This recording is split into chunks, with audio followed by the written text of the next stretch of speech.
Ordinateur. Donc, normalement, les spectateurs doivent pouvoir se connecter. Ça, il y a déjà du monde. Bonjour à tous. On commence à faire le plein. On attend encore Jeanne qui se connecte en audio. C'est parfait. Voilà, nous y sommes. Jeanne, je te laisse la main maintenant. Okay. Tout Est-ce le que tout monde le est monde est connecté? briefé et tout le monde est en train de se connecter côté participants. On a à peu près 13 participants. Là, ça arrive petit à petit. Donc, je pense que d'ici 3-4 minutes, on va avoir tout le monde et on pourra, même pas avant, hein, on pourra commencer. Génial, génial, génial, génial. Bon, écoute, j'espère que ça va le faire. Je suis désolée, j'ai pas eu le temps de… Aurélien, je vais juste reprendre un truc. Oui. Ton nom de famille, pendant que là, on n'est que nous deux. Oui, on n'est pas que nous deux, là. Il y a du monde, mais vers la hyène. Ah, ça y est, il y a du monde qui est connecté. Oui, Ok. là, ça arrive. Là. Ils t'entendent. Mais c'est pas Ah, grave. bah Ils sont bonjour à habitués au tous. démarrage. T'en fais pas. Très bien.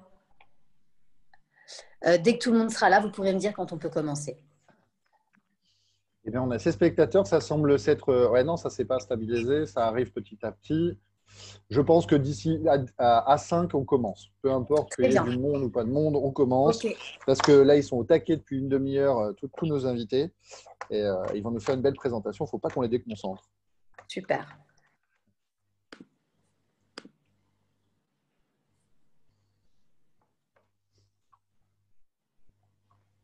Bienvenue à toutes les personnes qui arrivent. Ouais, là, on a 17. Je pense que Allez, ça on va va y monter aller. petit à Bienvenue petit. On à… y va. C'est parti. Ouais, on va y aller. Bienvenue à tous pour cette conférence organisée par DataSwati. On est vraiment ravis de vous accueillir aujourd'hui. Alors, ce qui est assez remarquable, c'est qu'on peut aujourd'hui se faire des conférences comme ça par Zoom. Alors, forcément, on en profite. Aujourd'hui, la grande question, c'est les enjeux de la production en règle générale face au changement climatique. Et on va pouvoir s'en parler durant cette matinée. On est ensemble environ jusqu'à midi, avec la particularité aujourd'hui également d'avoir notre grand témoin qui va intervenir durant toute cette conférence, après chacun des intervenants, et qui pourra nous dresser ce qu'elle a pensé de ce qui a été dit. Elle s'appelle Anaïs Voigilis, elle est docteure en géographie et géopolitique spécialisée sur les questions industrielles françaises et européennes. Elle est également consultante au sein d'un cabinet spécialisé dans la transformation des entreprises en situation complexe. Anaïs, bienvenue à vous. On est ravis également de vous accueillir et vous aurez la parole à chaque fois à la fin de chacune de ces interventions. On va d'abord commencer par vous, Aurélien. Je vais vous passer la parole en premier. Aurélien Verlienne, bien sûr, comme on vient de se le dire. Vous êtes à la tête de DataSwati. Vous avez la parole, Aurélien. Pourquoi aujourd'hui avoir choisi de faire cette conférence sur les grandes questions du changement climatique au moment où cette crise sanitaire s'abat dans le monde entier? Oui, mais alors merci beaucoup Jeanne. Je vais partager mon écran pour partager justement plus facilement mon point de vue. Alors en fait, l'idée, c'est de se dire l'impact du changement climatique, elle est énorme. Ça fait à peu près 8 mois. Hein. On devait organiser cette conférence en mars dernier. Puis après, est apparue en fait, alors attendez, voilà, cette petite vague rose là, en fait qu'on appelle le Covid-19 ou la Covid-19, ça dépend de comment on voit les choses, qui est une petite vague qui nous est arrivée comme ça d'un coup. Et certes, qui a fait du dommage, mais qui a eu un intérêt particulier, c'est de nous pousser au numérique. Et Jeanne, vous venez de le dire, on a été poussé au numérique et forcé au numérique, donc voir un intérêt au numérique. Et puis, nous a aussi obligés à gérer en mode crise. Et en fait, comme on le voit un peu, ce que j'aime bien dans cette image, c'est que c'est une crisounette, entre guillemets. Alors, c'est une crisounette sur laquelle on va avoir un impact, mais nous, on va s'intéresser à la vague verte. Et depuis plus de 2 ans, je m'intéresse à cette vague verte et plus spécialement dans l'industrie agroalimentaire. Ah, allô? Oui, on vous entend. On vous Voilà, entend, d'accord. Aurélien. Et donc, en gros, l'idée, c'est de se dire en quoi on va se préparer au travers de cette vague rose à cette future vague verte. Alors, l'enjeu aujourd'hui, ce n'est pas de répondre à tout, hein, parce que franchement, l'enjeu, il est énorme. Et je pense que Florian, il pourrait nous en parler pendant des journées entières. Florian, qui est un de nos invités, qu'on représentera tout à l'heure. Là, on va recibler exactement ce sur quoi on veut commencer à répondre. Un, c'est présenter les enjeux auxquels va être confrontée l'industrie agroalimentaire et en fait, qui deviennent impérieux.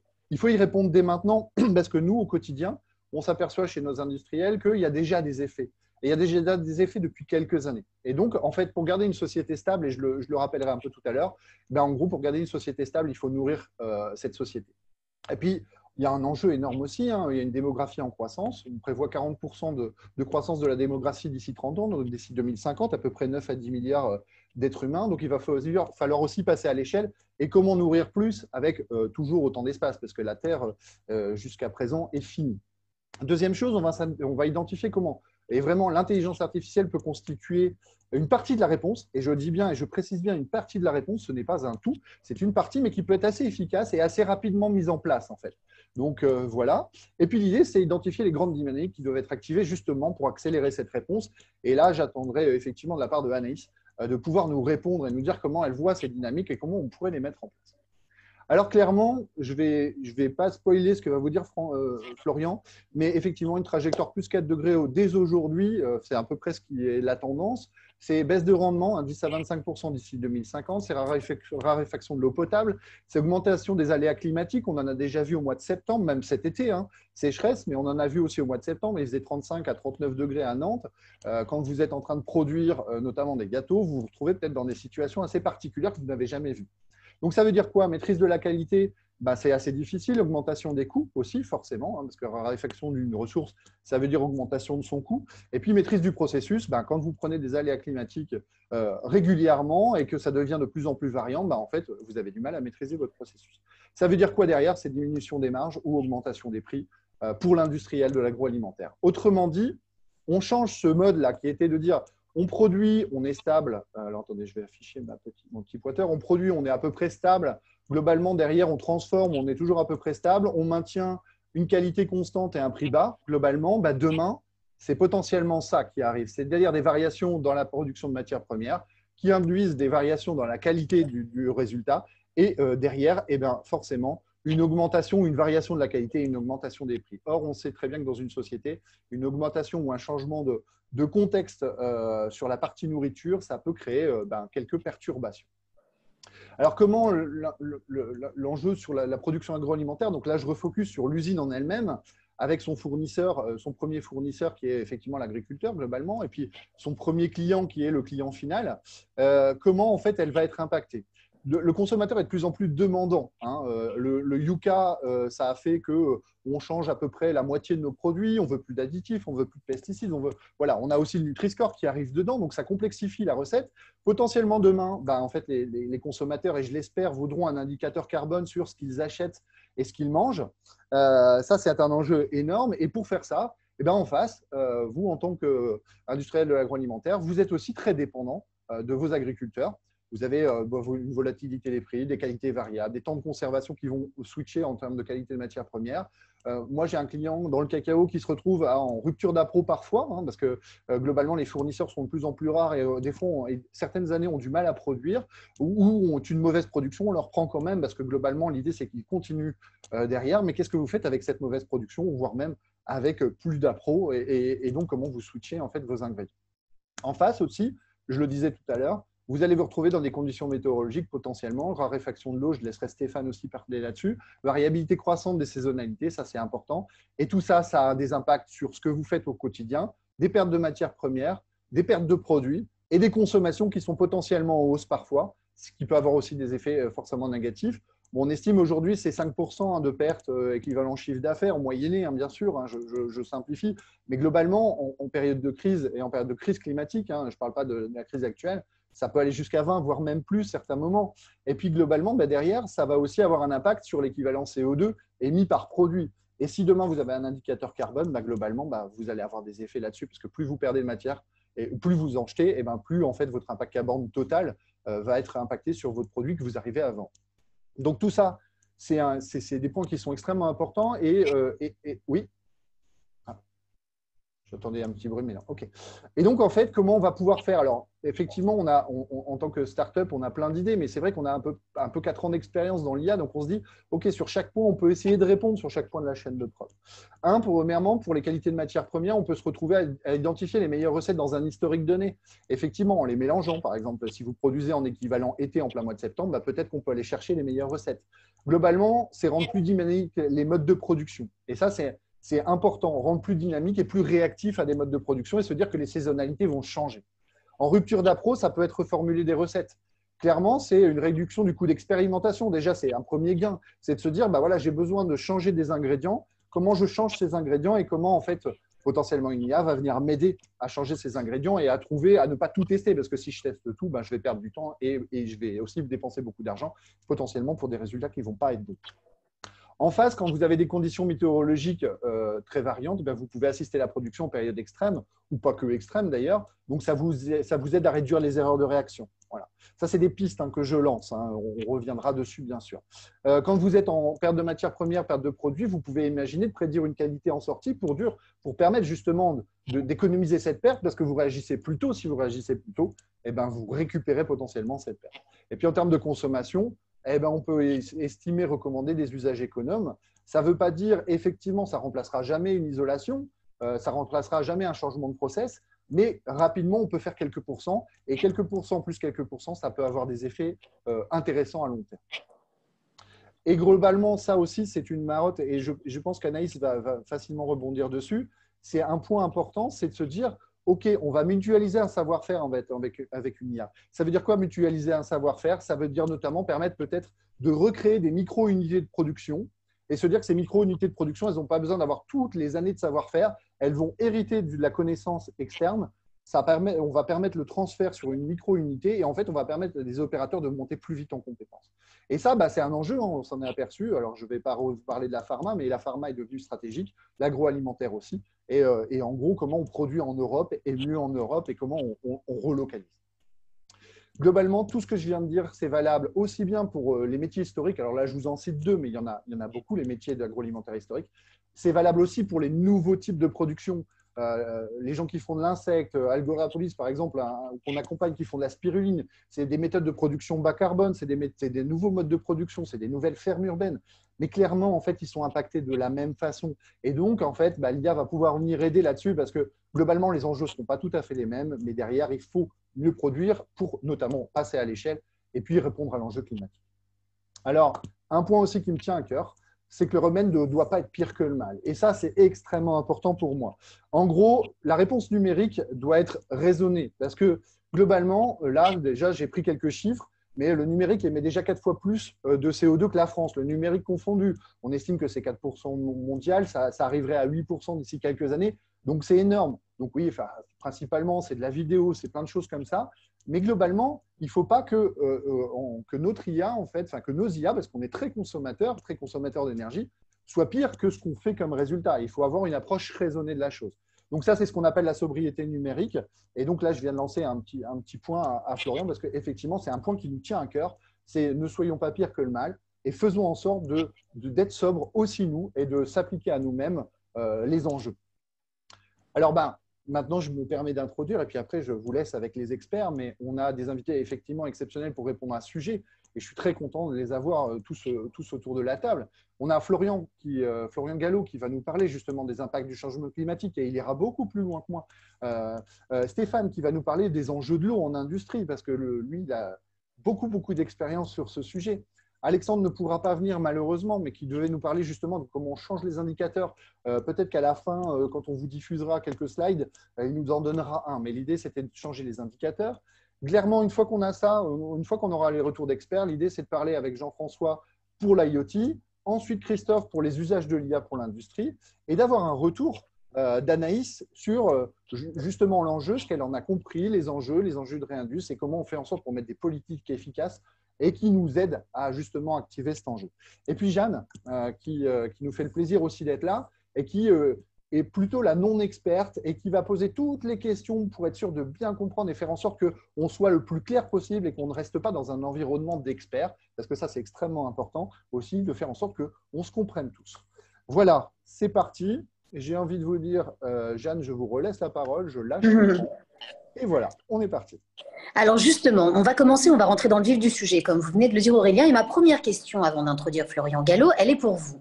On a vu le schéma que vous nous avez dressé au début avec cette urgence climatique dont vous avez très justement parlé et ces vagues successives qu'on a vues effectivement sous la forme de vraies vagues s'accumuler. Vous avez parlé d'une vague LED, cette vague rose, alors qu'on l'a subie de plein fouet aujourd'hui, qu'on est également confiné. Et vous avez aussi parlé du remède qui ne doit pas être pire que le mal. On a vraiment l'impression qu'aujourd'hui, on essaie des remèdes, notamment dans notre société, dans la vie de tous les jours, qui risquent d'être pires à long terme que le mal. Est-ce qu'on peut très décemment imaginer que cette grande vague verte dont vous venez de parler, qui est la vague du changement climatique et qui nous arrivera forcément de plein fouet, qui est beaucoup plus grande que cette vaguelette rose. Et pourtant, cette vaguelette rose, comme je vous l'ai dit, on l'a subie. Déjà, chacun, alors peut-être pas de la même façon, mais en tout cas avec des conséquences au-delà sanitaires, économiques, écologiques, sociétales très importantes. Si on se prend cette vague verte, quelles vont être les conséquences? Parce qu'on sait qu'on aura d'autant plus de coronavirus, on sait qu'on ne pourra pas produire, vous avez parlé de démographie, en 2025, on sait que la population va déjà grandir. Alors, on est à 5 ans à peine, hein, moins de 5 ans de l'échéance. Est-ce qu'en moins de 5 ans, il est possible de faire marche arrière? Ou est-ce que, comme vous l'avez dit, on parle déjà de remède parce que le mal est déjà là? Alors, je vais donner mon avis de ce que j'en connais, mais effectivement, je pense que Florian aura plus de réponses à ça. Mon avis, il est que, ça fait très peur parce qu'effectivement, la vague est énorme et que l'enjeu est peut-être de diffuser une information où on va trouver des solutions parce que dans tous les cas, il faut en trouver. On l'apprendra quand même, ça c'est sûr. En gros, ce que j'ai envie de dire, c'est que ça peut être potentiellement catastrophique et c'est pour ça qu'on cherche des solutions. On n'en est qu'une partie, hein, bien sûr, on n'en est qu'une partie, mais parce que ça veut dire plein de choses en agroalimentaire. Si vous réduisez, comme cette année, là, les blés, on a eu une perte de 20% de production en Europe. Globalement, effectivement, on a réussi à produire ailleurs, donc on a réussi à rééquilibrer le marché, mais ça veut dire une pénurie en fait. Et une pénurie alimentaire, je vous laisse imaginer ce que ça peut donner. Il y en a eu il y a quelques années, au début des années 2010, dans les pays, il y a eu début de pénurie dans les pays arabes, pardon. Et il y a eu un début de pénurie ou un début d'augmentation des coûts, et on voit ce que ça donne tout de suite. Donc, j'ai pas envie forcément d'imaginer un futur pire. Je sais qu'il peut arriver, et c'est pour ça qu'il est important de réagir le plus tôt possible pour se dire, OK, on va prendre la vague, mais maintenant, on s'équipe en fait. On s'équipe pour prendre cette vague. Merci pour votre réponse transparente. C'est une réponse vraie et j'en attendais pas moins de vous.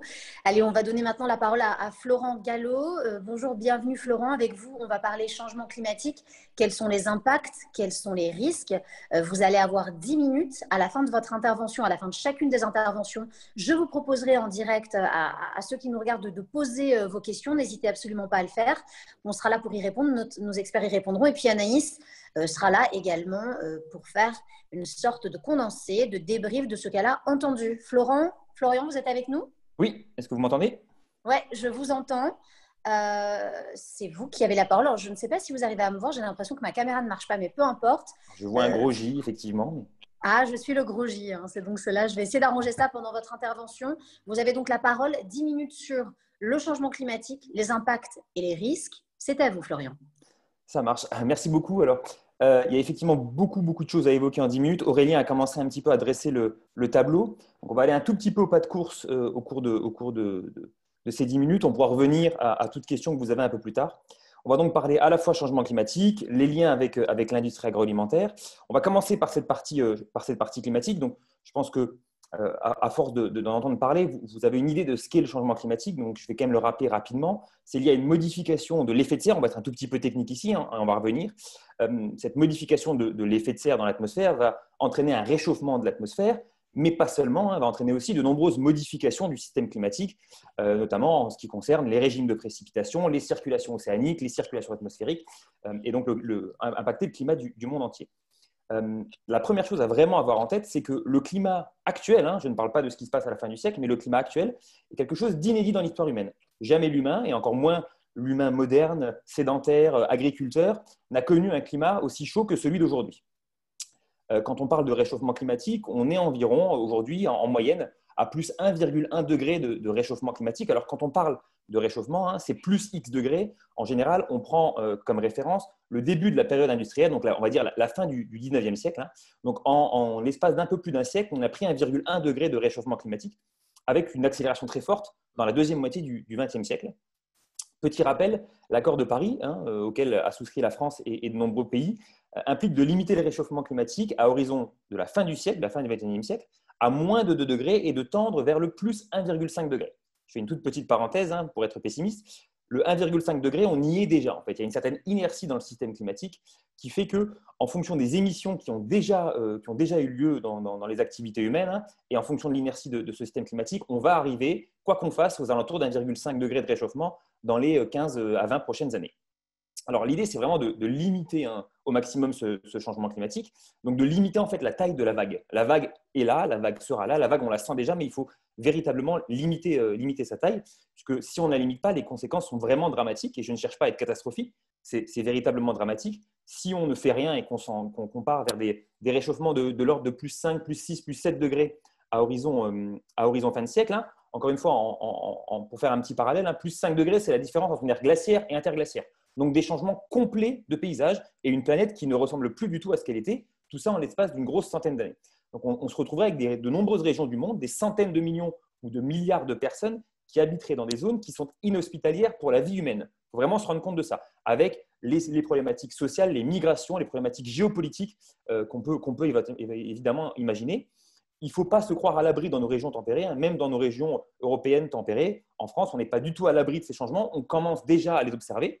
Je prends toujours l'exemple de la vague de chaleur de 2003, qui est en 2020 2 fois plus probable qu'elle ne l'était en 2003. Donc, en l'espace de la moitié de ma vie, moi, cette vague de chaleur a vu sa probabilité doubler. Hein. En termes de sécheresse, hein, Stéphane nous en parlera beaucoup, beaucoup mieux que moi, mais on va vraiment potentiellement faire face à des problèmes de sécheresse majeurs en France à partir de la moitié du 21e siècle. Donc, si j'essaie de faire un petit peu le lien maintenant avec notre point d'aujourd'hui, hein, les industries agroalimentaires, ce changement climatique il va avoir des conséquences sur toute la chaîne de valeur. Alors évidemment, Aurélien en a déjà parlé, hein, des conséquences sur l'amont, sur les systèmes de production agricole, avec des baisses de rendement qui sont attendues, qu'on voit déjà, une variabilité plus importante d'une année à l'autre. Et un autre point qui est important de mentionner, c'est les systèmes de production qui en fait ne sont plus adaptés, ne seront plus adaptés aux lieux auxquels ils sont historiquement et culturellement rattachés. Donc c'est quand même aussi assez important. On aura aussi, et on a aussi d'ailleurs, hein, des conséquences sur les activités industrielles, sur les actifs et les activités industrielles, sur l'accès à l'énergie, le coût de l'énergie, les impacts sur les employés en termes de vagues de chaleur, en termes de possibilité de se déplacer sur son lieu de travail. Hein. Donc, il y a tout cela. Et aussi des impacts donc, sur les marchés, encore une fois liés au changement climatique. On peut, de manière un peu simpliste, imaginer un futur assez différent pour le marché des soupes et pour le marché des glaces, par exemple. Donc, jusqu'à présent, on a vraiment parlé climat et on n'a pas encore parlé carbone. C'est vrai qu'on a souvent tendance dans nos métiers à séparer un petit peu l'analyse climat, l'analyse des risques du climat et l'analyse des risques carbone. En réalité, surtout pour l'industrie agroalimentaire, il faut vraiment mettre tout ça ensemble. Tout ce que je viens d'évoquer sont des points qui mentionnent ce qu'on appelle les risques physiques liés au changement climatique. Donc, des risques qui sont liés aux modifications du système climatique et à l'impact de l'environnement sur l'homme. Il existe une autre famille de risques qui sont liés aux efforts que la société doit faire et va faire, on l'espère évidemment, pour limiter cette vague, pour limiter le changement climatique et pour transitionner, pour se tourner vers une économie bas carbone. C'est ce qu'on appelle les risques de transition. Donc, il faut que je vous redonne encore un tout petit peu de contexte là-dessus hein, et vous donner en gros les gros ordres de grandeur. Quand on parle d'émissions de gaz à effet de serre et donc de modification de cet effet de serre par les activités humaines, en ordre de grandeur, on a environ 50 milliards de tonnes de gaz à effet de serre qui sont émis par l'homme chaque année dans l'atmosphère.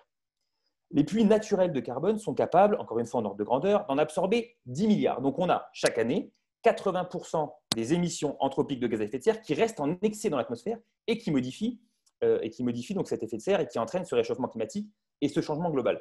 Donc de manière simple, hein, pour stabiliser le réchauffement climatique, donc pour limiter la vague à 1,5 ou 2 degrés, il faut qu'on divise par 5 l'empreinte carbone mondiale, en absolu et pas en intensité. Donc il faut vraiment qu'on divise par 5 les quantités physiques hein, de gaz à effet de serre qu'on émet dans l'atmosphère. Donc vous imaginez que c'est vraiment une transition phénoménale, un effort drastique. Et donc cette transition extrêmement violente qui est nécessaire implique donc ces risques dits de transition. Ces risques concernent des évolutions à la fois réglementaires, avec des maximums de quotas d'émissions. C'est ce qu'on voit par exemple dans l'industrie automobile à l'heure actuelle, avec des sanctions qui vont tomber cette année, des évolutions fiscales. On parle beaucoup du prix du carbone, qui va être donc directement lié à l'empreinte carbone d'une entreprise, d'une industrie ou d'un produit, mais aussi des évolutions comportementales avec une conscience carbone et une conscience écologique des consommateurs et des consommatrices qui se développent. Et donc, on peut imaginer des répercussions, notamment sur la consommation de viande dans l'industrie agroalimentaire, pour ne citer qu'un seul exemple. Et donc, tout ça hein, est évidemment lié à cette division par 5 de l'empreinte carbone que je viens de vous mentionner. Alors, ces deux familles de risques hein, sont liées, mais sont liées de manière un petit peu opposée.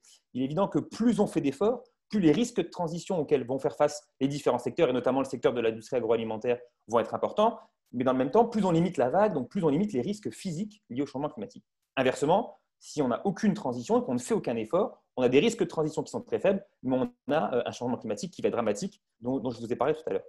Et l'industrie agroalimentaire, elle est vraiment à la croisée de ces deux types de risques climatiques, puisqu'elle a à la fois une empreinte carbone qui est importante, évidemment, dans le système humain, dans le système économique, et elle est aussi très sensible à son milieu naturel, notamment via l'approvisionnement en matières premières.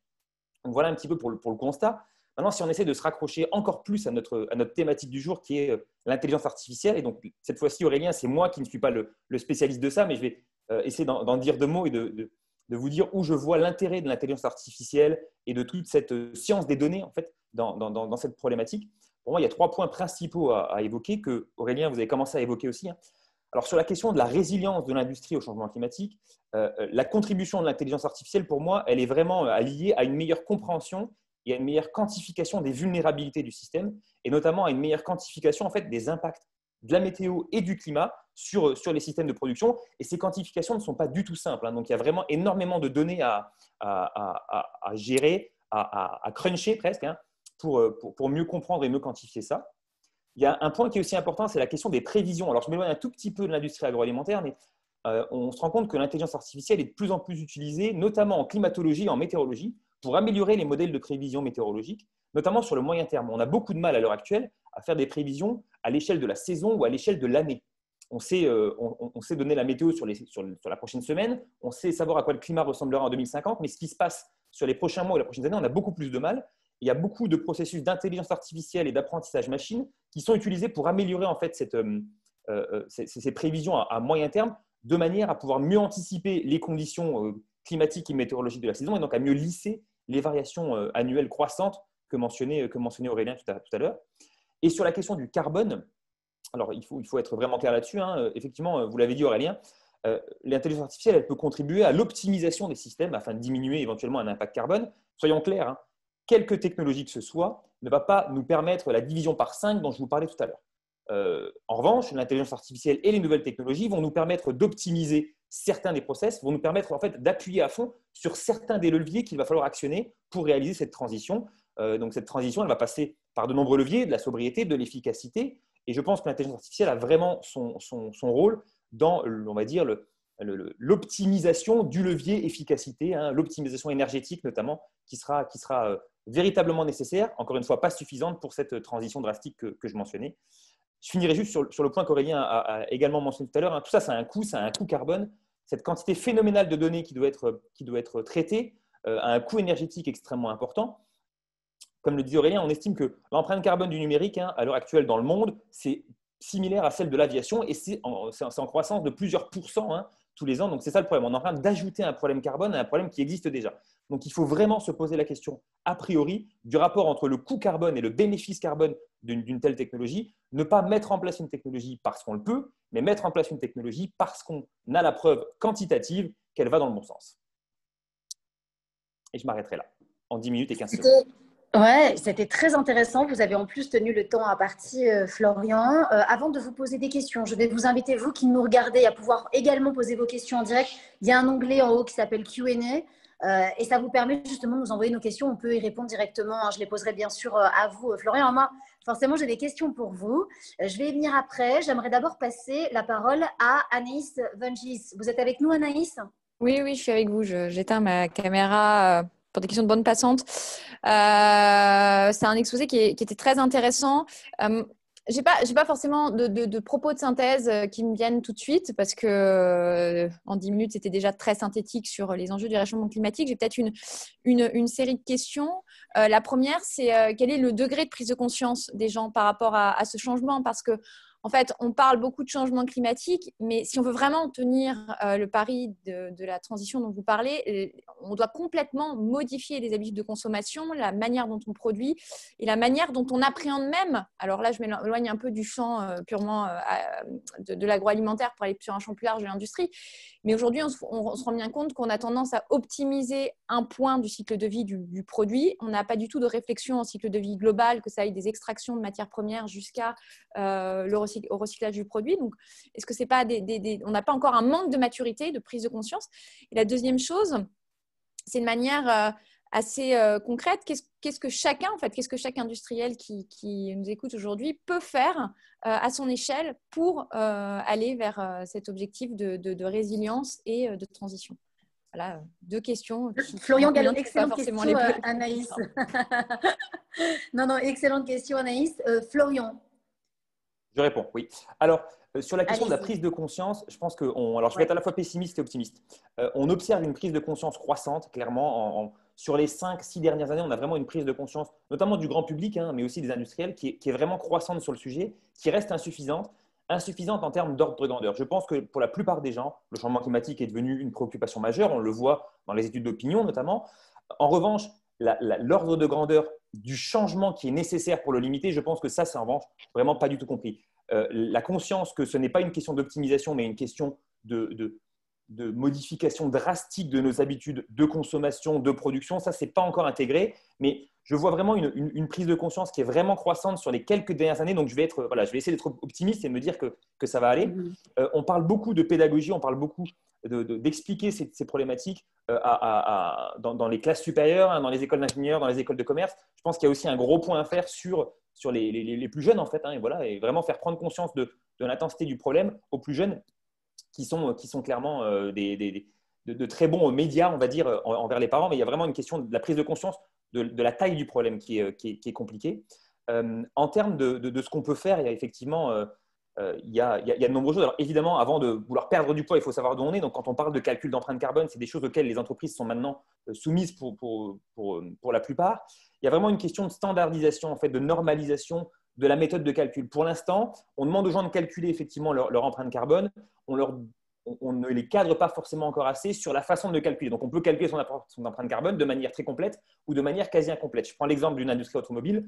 Ne calculer son empreinte carbone que sur l'électricité qui est utilisée dans ses usines, c'est ridicule puisque 98% de l'empreinte carbone, c'est les voitures qui roulent sur la route. Donc, il faut vraiment avoir une vision très large du système et comptabiliser toute la chaîne de valeur, puisqu'encore une fois, pour une entreprise, les risques de transition peuvent se matérialiser partout sur la chaîne de valeur. Je reprends l'exemple de mon industrie automobile. Si on a une taxe carbone qui augmente le prix à la pompe, on va avoir forcément des répercussions sur le marché de l'automobile. Donc, on a vraiment une conscience à avoir sur l'intégralité de sa chaîne de valeur. Et en ce qui concerne donc un industriel, ce qu'on peut faire, en fait, la réponse n'est pas universelle. Ça dépend. Donc, la première chose à faire, c'est vraiment de comptabiliser, même si c'est en ordre de grandeur, ces grands postes d'émission, ces grandes vulnérabilités, ces grandes dépendances au carbone. Et donc, en fait, de définir quels sont les leviers et la taille des différents leviers que je mentionnais tout à l'heure, parce que les leviers vont être différents d'un acteur à l'autre.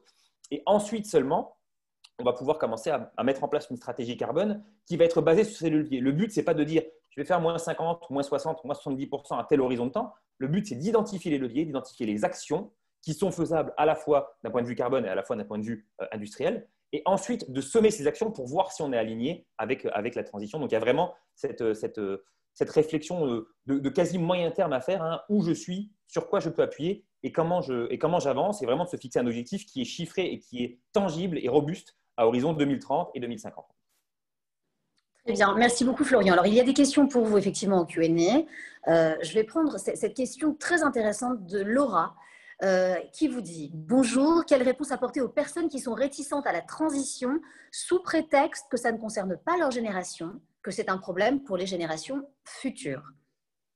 C'est assez compliqué, je vous avoue. C'est extrêmement compliqué de discuter de ça. Alors, c'est ce qu'on voit par exemple avec notamment beaucoup d'acteurs industriels. Alors, pas forcément les acteurs industriels, mais des gens qui sont simplement investis pour quelques années. On voit ça avec certaines personnes du monde de la finance où on a un problème. Alors, j'élargis un tout petit peu le débat, mais on a un problème d'horizon de temps entre des gens qui se soucient de ce qui se passe dans les 2 ou 3 prochaines années et des gens qui se soucient de ce qui se passe dans 50 ans. Je n'ai pas de réponse évidente. Il y a différents leviers. Il y a des leviers qui sont plutôt affectifs pour des gens qui ont des enfants, pour des gens qui ont envie de léguer des choses qui sont… quand je dis léguer, c'est à la fois de léguer une planète qui est vivable pour des enfants, mais aussi de léguer potentiellement une entreprise qui est vivable. On voit qu'on a des leviers qui sont un petit peu différents quand on parle à des entreprises qui sont gérées familialement ou à des entreprises qui sont cotées en bourse. Par exemple, on n'a pas du tout les mêmes leviers affectifs et personnels. Mais il est vrai que la relation que chacun a à l'heure actuelle au changement climatique, en fait, elle n'est pas légale. On a le droit de se moquer royalement du changement climatique et de se moquer royalement des générations futures. Donc, à part faire de la pédagogie, effectivement, Oui, il n'y a pas grand-chose à faire, effectivement. C'est pour ça que j'ai presque envie de dire, le climato-sceptique de base qui a 65 ans et qui veut continuer de rouler en 4x4 et de faire le tour de son pâté de maison pour brûler du diesel, au final, il est vraiment pas représentatif de la population et c'est pas forcément vers cette personne que je vais mettre le plus d'efforts. Je préfère mettre l'effort sur des personnes qui sont pas forcément plus convaincues, mais sur des personnes qui ont le temps d'agir et qui sont beaucoup plus concernées par cela. La petite partie des personnes qui se moquent royalement de la chose parce que soit trop vieux, soit pas concernées, elle est vraiment très petite. Donc, en fait, voilà, au bout d'un moment, il va falloir mettre ces gens un tout petit peu de côté et travailler avec ceux qui veulent avancer. Et enfin, moi, j'ai une dernière question pour vous, et on a déjà pris beaucoup de temps, mais c'était très intéressant. Je sens qu'on va être frustrés durant cette conférence parce qu'on n'a pas assez de temps. Est-ce qu'on a vraiment les moyens d'agir? Et est-ce que tout le monde a les moyens d'agir? Et par moyens, j'entends aussi moyens financiers. Je crois que ça se passe à plusieurs échelles. Et malheureusement, on n'est pas tous égaux par rapport à nos moyens de consommation, au nombre de personnes qu'on a dans notre famille, à notre pouvoir d'achat. Et malheureusement, j'ai aussi l'impression, mais d'un point de vue tout à fait extérieur à vous, panel d'experts, que ça peut également conditionner notre rapport à ce changement climatique. Qu'en pensez-vous, Florian Gallo? Alors oui, non, mais c'est un point qui revient souvent. Alors il y a plusieurs choses. À l'heure actuelle, on voit, je ne vais pas me lancer dans le social du tout, mais on voit véritablement en fait un lien relativement direct jusqu'à un certain point entre les revenus et l'empreinte carbone. Il est évident que plus on gagne, plus on consomme, plus on dépense de CO2. Donc en réalité, l'effort est beaucoup plus important pour les classes supérieures que pour les classes inférieures, puisque l'idée, c'est vraiment de diminuer tous en absolu et de se rapprocher en ordre de grandeur de 2 tonnes de CO2 équivalent par habitant et par an, sachant qu'en France, on est en moyenne à 11. Mais en France, on est en moyenne à 11. L'étudiant fauché qui mange des pâtes tous les jours, il est déjà à 2. Ma grand-mère qui ne prend jamais l'avion et qui n'a pas Internet, elle est déjà à 2,5. En revanche, donc, voilà, il y a un effort qui est très différent. Et donc, en fait, il y a un effort qui est beaucoup plus important en absolu pour les catégories les plus aisées. Donc, en fait, l'effort à faire, je simplifie un tout petit peu le propos, mais l'effort à faire, il est aussi en partie lié au point de départ. Et donc, tout le monde peut faire un effort à son niveau, sachant que plus on est bas, on va dire, dans les catégories socio-professionnelles, plus l'effort qu'on nous demande est moindre, en fait. Malgré nous, en effet, comme vous l'avez très justement dit, Florian Gallo, sans langue de bois. Sachant qu'il y a juste un dernier tout petit point, juste, si on doit garder un seul mot de cette idée de transition, le point principal, c'est la question de la sobriété. Ce n'est pas forcément la question de changer. Évidemment, changer sa voiture pour une électrique, ça coûte cher. L'idée, c'est d'abord de faire moins de kilomètres en voiture et ensuite de réfléchir à une transition à l'électricité. Le mot sobriété, c'est vraiment le premier pilier à avoir en tête. Et cette sobriété, elle ne dépend absolument pas de votre niveau de vie. Tout le monde peut faire un effort sur sa sobriété, quel que soit son niveau et son mode de vie. Merci beaucoup, Florian Gallo, pour cet exposé très intéressant. Aurélien, nous avons maintenant un nouveau participant qui est Stéphane Gilbert. Je vais vous laisser l'introduire. Oui, merci. Déjà, merci encore Florian pour cet exposé. Je note effectivement sobriété avant de changer, et ça, c'est effectivement important sur le bilan carbone total. Je suis ravi d'accueillir Stéphane. On s'est rencontrés il y a quelques années. On a bien fité. Voilà, une deuxième personne que j'apprécie particulièrement pour son langage franc et réaliste et sa connaissance aussi, notamment de l'eau. Donc, on s'est rencontrés là-dessus. Donc, Stéphane, je te laisse. C'est à toi. Vas-y. C'est parti.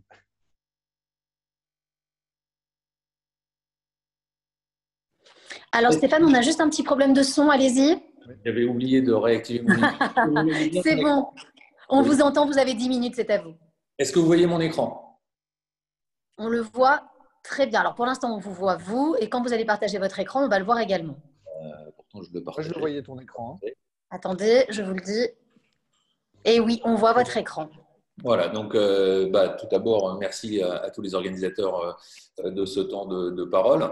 Et donc moi, effectivement, je suis venu pour vous parler de l'eau, un sujet qui m'occupe depuis mes études que j'ai finies en 2002. Et donc, effectivement, pour rebondir sur ce que disait Florian, dans la problématique du changement climatique et des effets carbone, va être la modification du climat. Et ça, c'est un enjeu vraiment très important parce que l'eau qu'on croyait, en tous les cas en Europe de l'Ouest, inépuisable, inaltérable et quasiment gratuite, est en fait un bien menacé de toutes parts. Je vais donner quelques grands ordres de grandeur au long de la présentation pour fixer les idées. Si on prend l'exemple de la région Nouvelle-Aquitaine, qui sera l'une des régions les plus impactées par le changement climatique en France, en tous les cas, c'est ce que disent les prévisionnistes, il manquait cette année à peu près 250 millions de mètres cubes à l'étiage, et il est annoncé en 2050 un déficit en eau de 1,2 milliard de mètres cubes à l'étiage. Et ça, effectivement, ça pose problème parce que ça veut dire que les cours d'eau seront à sec, que des étangs, il y en aura de moins en moins, et que finalement, il y a un enjeu majeur pour l'industrie, ça va être la fiabilisation de son accès à la ressource en eau en termes de quantité. La deuxième grande tendance structurelle concernant la problématique de l'eau un peu partout dans le monde, mais également, on va reprendre le cas de l'Europe.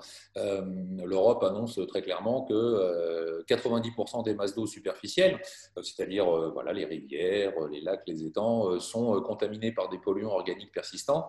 On a créé à peu près 100 000 produits chimiques depuis la fin de la Seconde Guerre mondiale, et ces produits chimiques se sont retrouvés un petit peu partout dans notre environnement, et les particularités physico-chimiques de l'eau font qu'elle est le solvant universel, et que donc on a des traces de polluants dans quasiment toutes les masses d'eau superficielles, jusqu'à 30 mètres de profondeur à peu près, de traces de produits chimiques, alors à l'état vraiment très faiblement concentré, mais qui imposent une très nette dégradation des milieux aquatiques. 90% des masses d'eau contaminées en Europe, ça veut dire qu'à part l'est de l'Estonie et le nord de la Finlande, toute la surface et toutes les masses d'eau superficielles en Europe sont concernées par cette dégradation de la qualité de l'eau. Le troisième point, on en a parlé, Aurélie en a parlé en introduction, c'est bien entendu l'accroissement de la population. Et quand on ajoute des problématiques d'accès à la ressource en quantité liées au changement climatique associées à un accroissement de la population, eh bien, on va rentrer dans des conflits d'usage relativement durs. Si l'on se projette dans la région Nouvelle-Aquitaine en 2050, quand il manque 1,2 milliard de mètres cubes à l'étiage sur la période mai-septembre, ça veut dire qu'à un moment, il va falloir faire un choix entre refroidir les centrales nucléaires, arroser les champs ou alimenter la population, et que ça, c'est un enjeu tout à fait fondamental. D'ailleurs, on peut noter que la puissance publique est en train de réagir, puisque toutes les entreprises industrielles de France qui consomment plus de 500 000 mètres cubes ont reçu normalement cet été un petit courrier de l'Adréal, qui est en charge de leurs autorisations d'installation classées pour la protection de l'environnement, sur la nécessité de faire des plans d'action sécheresse, à la fois structurels et conjoncturels, c'est-à-dire de devoir réduire leur consommation d'eau d'environ 10%, mais également d'être en capacité, en cas d'arrêté de sécheresse, de diminuer jusqu'à 25 ou 30% de leur consommation d'eau, justement pour essayer d'anticiper les problématiques de conflit d'usage. Le dernier point, et le point qui est un petit peu plus optimiste dans tout cela, c'est que finalement, dans une usine comme un peu partout, l'eau, elle est quotidiennement utilisée pour laver, pour rincer, pour chauffer, pour cuire, pour dissoudre, pour refroidir. Et donc, en tant que fluide thermique et fluide des utilités, ou ingrédient et matière première en agroalimentaire, l'eau est au carrefour de toutes les activités industrielles. Et donc, elle est forcément un enjeu clé de performance industrielle. Alors, pourquoi je ne peux pas changer de diapo? Alors, on va faire comme ça. Hop. Excusez-moi, petit problème technique. Hop là. Pourquoi je ne vois plus mon écran? Tac. Et ne vous inquiétez pas, on vous suit. Hein, c'est très intéressant. Hein. Il y a déjà des questions pour vous. Donc, prenez le temps d'ouvrir votre écran. Je ne sais pas pourquoi, quand Zoom est démarré, il ne veut pas. Ça y est, ça s'ouvre. Alors, des réalités sous-évaluées. Et donc, à ces quatre grandes tendances structurelles, il y a quand même plusieurs réalités également. C'est que la première des questions, c'est la sous-évaluation des coûts. Bien souvent, dans un compte de résultats, on compte les coûts de l'eau. Sur les coûts d'approvisionnement et sur les coûts matières, on verra rapidement que ça a quand même ses limites. Le deuxième point, c'est la sous-évaluation des risques, parce que j'ai essayé de représenter un petit mobile, celui de mon fils, quand il tirait sur la queue de Mickey, Minnie à l'autre bout du mobile bougeait. Et donc, l'eau est un système. Dans une usine comme dans une ville ou dans une zone hydrographique cohérente, l'eau est un système, c'est-à-dire qu'il y a des entrées, des sorties, des interactions.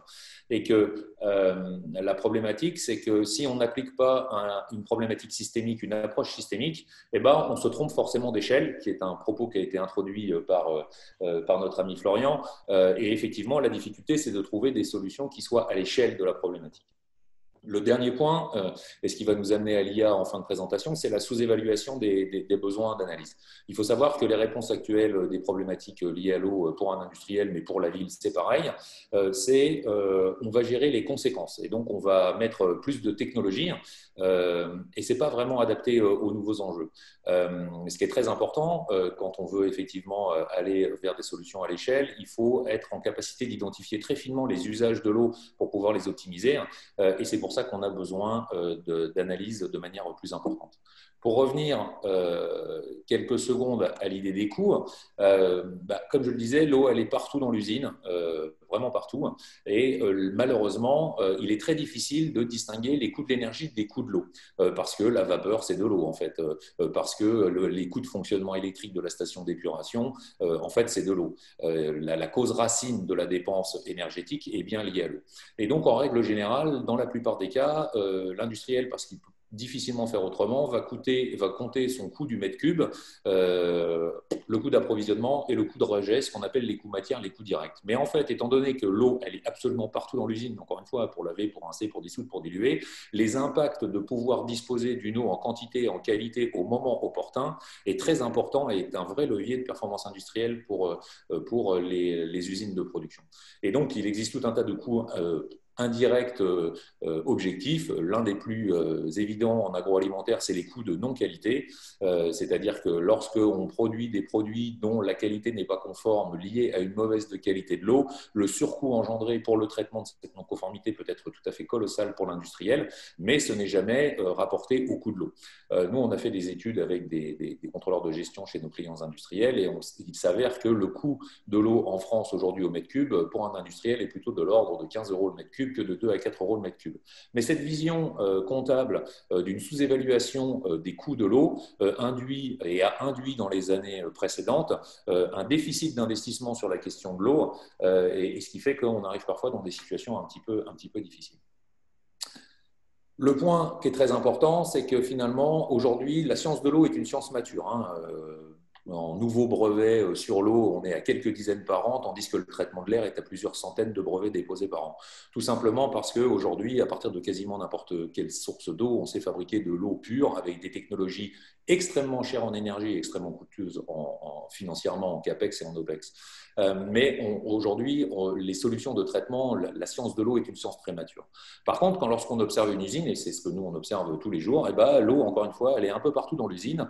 Voilà, on va récupérer de l'eau potable, on a des forages, on a une préparation d'eau, on a des équipements industriels qui permettent d'alimenter l'usine. L'usine fait ce qu'elle a à faire et puis elle rejette en général dans une station d'épuration qu'elle possède en propre ou alors qu'elle a déléguée à sa commune par le biais d'une convention de raccordement. Et en fait, l'une des grosses difficultés, c'est que souvent, l'information liée à l'eau dans une usine, elle est un petit peu partout dans l'usine et dans différents systèmes d'information et que ça nuit vraiment profondément à la vision systémique du sujet.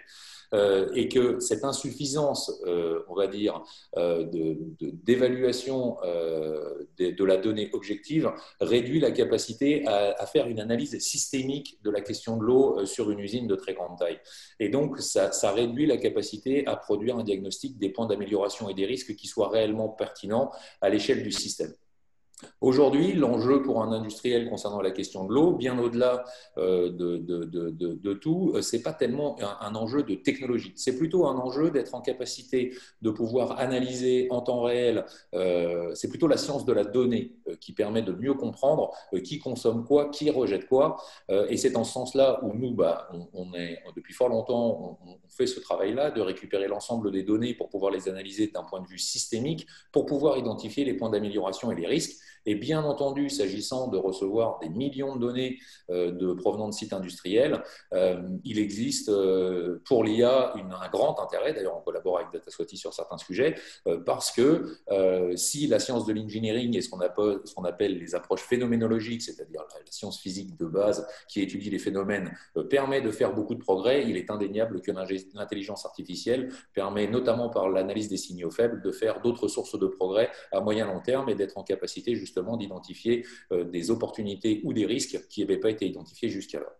Donc, je crois que mon temps se termine. Voilà ce que je voulais partager avec vous. L'eau est un très grand enjeu pour les industriels. Cet enjeu ne sera pas résolu par des empilements de technologies, mais bien en changeant le fait de faire une meilleure analyse de données. Et en ce sens-là, l'IA est pertinente.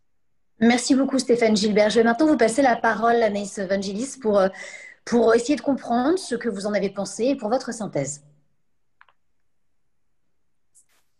C'était encore une fois très clair et très complet. Et ce qui est vraiment intéressant, c'est de montrer que la donnée, en fait, elle a un rôle, elle est intéressante dans toute l'usine parce qu'on a très souvent tendance à penser aux données d'usage de systèmes de production.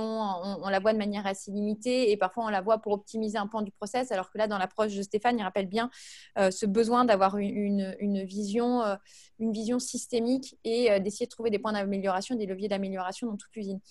J'ai une question parce que j'avais la discussion il n'y a pas très longtemps. Alors, ce n'était pas sur le sujet de l'eau, mais sur le sujet de l'énergie. C'est sur la maturité des industriels sur ce sujet. Parce qu'on voit que sur l'énergie, le sujet commence à venir parce qu'il y a des consommations qui sont peut-être plus visibles ou dans les structures de coûts fixes. Est-ce que vous les sentez matures sur ce sujet, que c'est quelque chose qui les intéresse ou il y a un travail encore de démystification un petit peu pour les intéresser au sujet? Alors, pour être tout à fait honnête, quand on a commencé en 2008, on faisait de l'évangélisation. C'était vraiment, on vivait dans un monde où l'eau était inépuisable, inétirable et gratuite. Aujourd'hui, indéniablement, la plupart des industriels se sont accaparés l'enjeu, notamment les très grands groupes. Voilà, nous, on a dans notre portefeuille un certain nombre de leaders. Il est très clair que les très grands groupes industriels mondiaux sont tout à fait conscients de cette problématique majeure. Non, l'industriel aujourd'hui est bien conscient, de par sa vie quotidienne, qu'il y a un impact lié à la qualité de l'eau. Et puis, on voit de plus en plus quand même, effectivement, la puissance publique être en train de durcir le ton, en France en tout cas, concernant notamment ces fameux courriers d'information et de rénovation des arrêtés préfectoraux, des ICPE, concernant l'intégration obligatoire de plans sécheresse pour les usines qui consomment plus de 500 000 m3. Et pour ceux qui n'auraient pas compris que l'eau est un enjeu majeur pour leur business continuity dans la décennie à venir, ça leur a permis quand même d'ouvrir les yeux. Donc, la phase d'évangélisation, elle prend fin. On n'a plus à évangéliser. Après, ça ne veut pas dire que les moyens sont aujourd'hui à la hauteur de l'enjeu. Mais indéniablement, la prise de conscience, elle est là. Pour la majeure Merci partie. à vous, Anaïs, et merci à vous, Stéphane. Stéphane, on va continuer pour vous avec des questions qui vous sont posées en Q&A, plutôt Q&R. Je vous invite à poser vos questions également, on y répondra. Alors, il y a une question d'Olivier qui vous dit « Beaucoup d'industriels affichent des ambitions de neutralité carbone en considérant un périmètre restreint aux impacts énergétiques directs de leurs activités. Ainsi, un industriel de l'IA va passer à la biomasse de façon massive, plus l'achat de biogaz en appoint et afficher sa neutralité. Dans le même temps, l'usage de soude et d'acier dans le nettoyage de ces installations sont très impactantes en termes de GES, plus en écotoxicité terrestre et aquatique, et ces impacts ne sont jamais comptabilisés. Qu'en pensez-vous? Alors, c'est un peu vaste, mais très vrai. Alors, c'est tout à fait vrai. On revient à cette idée de il ne faut pas que le remède soit pire que le mal. Et il ne faut pas que, sous des raisons d'affichage, d'indicateurs globaux, on finisse par détériorer la situation. Et donc, l'eau, c'est extrêmement local. C'est-à-dire que c'est vraiment une question qui est extrêmement locale parce que l'eau, elle est sous vos pieds ou elle ne l'est pas.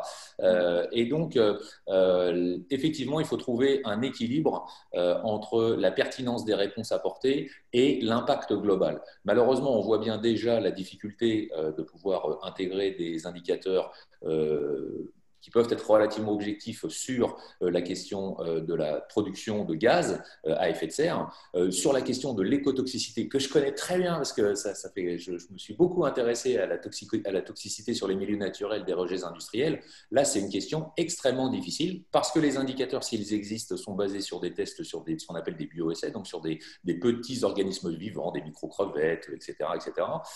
Et donc, essayer de comparer une écotoxicité à une production de gaz à effet de serre, on a un problème d'enjeu, on a un problème d'unité.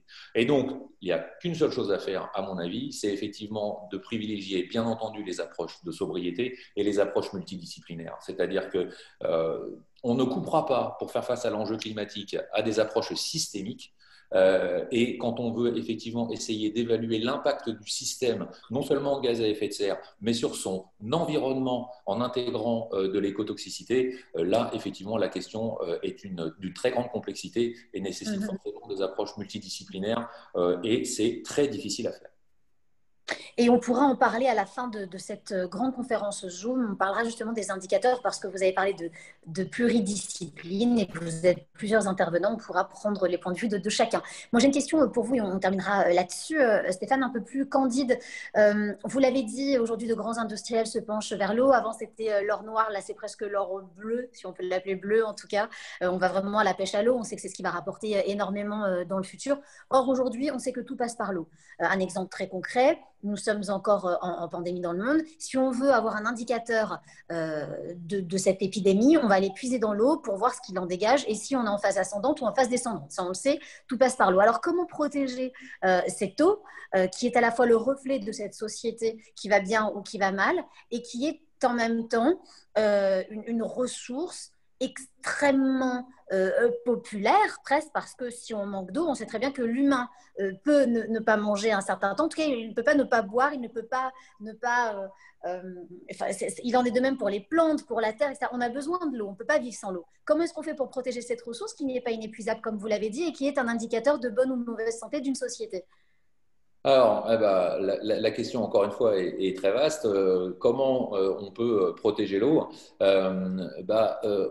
Dans la plupart des théories sur la rémédiation des problématiques d'effet de serre, on voit que les actions individuelles sont une certaine partie de la réponse, mais que la réponse prioritaire vient effectivement de la puissance publique et de sa capacité à organiser la société en tenant compte de ces nouveaux enjeux. Réglementation, c'est ça que vous voulez dire? Et bien entendu, autour de cette table, il faut se le dire, il faut arrêter de rincer les pinceaux de la peinture acrylique avec lequel on repasse sa cuisine dans son évier. Il faut arrêter de se dire oh les médicaments c'est pas grave, les 2 pilules qui restent je les mets dans les toilettes. Il faut arrêter de mettre le fameux rouleau de PQ qui soi-disant qui est un déchet sec, on peut mettre dans les toilettes parce qu'il va se dissoudre, mais ce qui provoque des bouchages. Bon, je pense qu'il faut retourner une espèce de bonne méthodologie. Ma mère qui a 87 ans, qui allait chercher l'eau au puits, quand elle lave sa salade, le dernier rinçage de la salade, ça lui sert à faire autre chose, à rincer ses couverts. Bon, malheureusement, là encore, pour protéger l'eau, ça passera par un mix de prise de conscience et l'éducation va être très importante. Je prendrai juste un exemple, le tri des déchets. Aujourd'hui, ça s'apprend à l'école maternelle. Quand ma mère qui a 87 ans se plante, mon fils aîné reprend dans les poubelles quand elle s'est plantée parce que pour lui, c'est tout à fait normal de trier les déchets. Nous, on a été élevés dans une société où l'eau était inépuisable, inaltérable et gratuite. Et très certainement que la génération à venir, par notamment des actions de formation, sensibilisation, devra reprendre en compte que l'eau est un bien extrêmement précieux parce que, comme vous le dites, un humain qui n'a pas de l'eau pendant 3 à 5 jours, il ne peut pas survivre. Des céréales qui ne sont pas arrosées pendant une dizaine de jours en pleine canicule meurent et après on peut les arroser 3 fois la dose, ça ne change rien. C'est fini. Donc on a besoin de disposer d'une eau en quantité et qualité de manière permanente tout au long de l'année et ça c'est un enjeu majeur et ça ne passera forcément, la préservation de la ressource en eau ne passera forcément que par des actions individuelles certainement, mais surtout de la puissance publique, mais également d'éducation et encore une fois lié au conflit d'usage à une appropriation du juridique, des sociologues, des écotoxicologues, des spécialistes du gaz à effet de serre pour imaginer des nouvelles solutions. Merci beaucoup Stéphane Gilbert, c'était encore une fois très intéressant. Merci d'être intervenu aujourd'hui. Je vais maintenant passer la parole à Jean-François Clavreul. J'ai du mal à dire votre nom. Bon, Jean-François, vous allez comprendre. Voilà, vous l'avez très bien dit. Vous faites partie de l'IFM. Avec vous, on va comprendre comment favoriser une intelligence artificielle efficace grâce aux données. Encore une fois, vous avez 10 minutes. Je vous invite également, vous qui nous regardez, à pouvoir poser vos questions juste en haut, le temps que Jean-François ouvre son écran. Jean-François, on ne vous voit pas au niveau de votre caméra. Je ne sais pas si c'était une volonté ou pas. En tout cas, votre écran est partagé. Très bien. Je vais activer la vidéo. Ah, ça y est, on vous voit. Vous avez 10 minutes, c'est à vous. Bonjour à tous. Donc, effectivement, le but de cette intervention, c'est dans la continuité de la sensibilisation de Stéphane sur le domaine de l'eau. Là, on va reprendre une vision plus globale sur l'ensemble de l'efficience énergétique et on va faire un focus sur un complément de l'eau qui est l'air comprimé, qui est une utilité qui est fortement consommée dans l'industrie agroalimentaire. Donc déjà, pour reprendre un peu de hauteur sur la notion d'efficience énergétique, bon, on le voit bien au travers des différents logos que vous pouvez voir. Donc, nous, on le voit depuis pas mal d'années. La plupart des industriels, y compris dans l'agroalimentaire, sont déjà bien sensibilisés au travers de certificats tels que l'ISO 50001, les certificats d'économie d'énergie, les fameux CE. Donc, tout ça, ça a pour but de s'inscrire dans 4 grands domaines, 4 grandes recherches, qui est de pouvoir déterminer justement les quantités d'énergie qui rentrent dans la fabrication de chaque pièce produite ou chaque élément manufacturé, de pouvoir monitorer ces consommations d'énergie par unité de production pour déterminer les gains potentiels, orienter cette consommation d'énergie dans le temps pour justement mettre en évidence les équipements ou les machines qui sont peu efficaces, et donc pour tout ça, réduire les dépenses énergétiques annuelles et justement sans mettre en œuvre des enjeux CAPEX très importants. Voilà, donc là, je pense que l'on peut déjà partager ces 4 objectifs-là. Et justement, pour donner des données concrètes, je me suis appuyé sur des données de nos collègues américains. Donc c'est aussi pour faire un clin d'œil au prochain retour de nos amis américains dans la COP21. Donc, vous avez des données sur l'ensemble du marché américain qui montrent que l'industrie manufacturière dans sa globalité utilise plus du tiers de l'ensemble de l'énergie consommée aux États-Unis. Donc, forcément, l'escalade des coûts énergétiques, que ce soit l'eau, l'air ou d'autres utilités, a forcément un impact sur la compétitivité globale des industriels. Et c'est ce qui fait que depuis au moins 4-5 ans, on voit que la plupart des industriels sont très sensibles et ont tous pratiquement engagé des plans d'efficience énergétique. Voilà. Donc l'idée au travers de cet exposé, c'est de pouvoir voir qu'avec des méthodes très simples à mettre en œuvre, on peut justement atteindre des gains de 20 à 30%, et ce sans recourir à des investissements importants. Voilà. Donc on va voir comment concrètement, on peut y arriver. Donc, globalement, alors, on va se focaliser sur l'air comprimé. Donc, autant l'air peut apparaître comme gratuit, l'air comprimé ne l'est pas. Donc, toujours cette même étude du US Department of Energy montre que, en fait, tous les systèmes d'air comprimé représentent à peu près 10% de l'électricité qui est utilisée dans une usine. Voilà. Donc, 70% des usines ont un système d'air comprimé. On peut, si on extrapole à l'ensemble de l'agroalimentaire, on peut dire 100% des usines agroalimentaires ont des systèmes d'air comprimé. J'ai représenté les 2 types d'organes qu'on va retrouver le plus au niveau des industries agroalimentaires.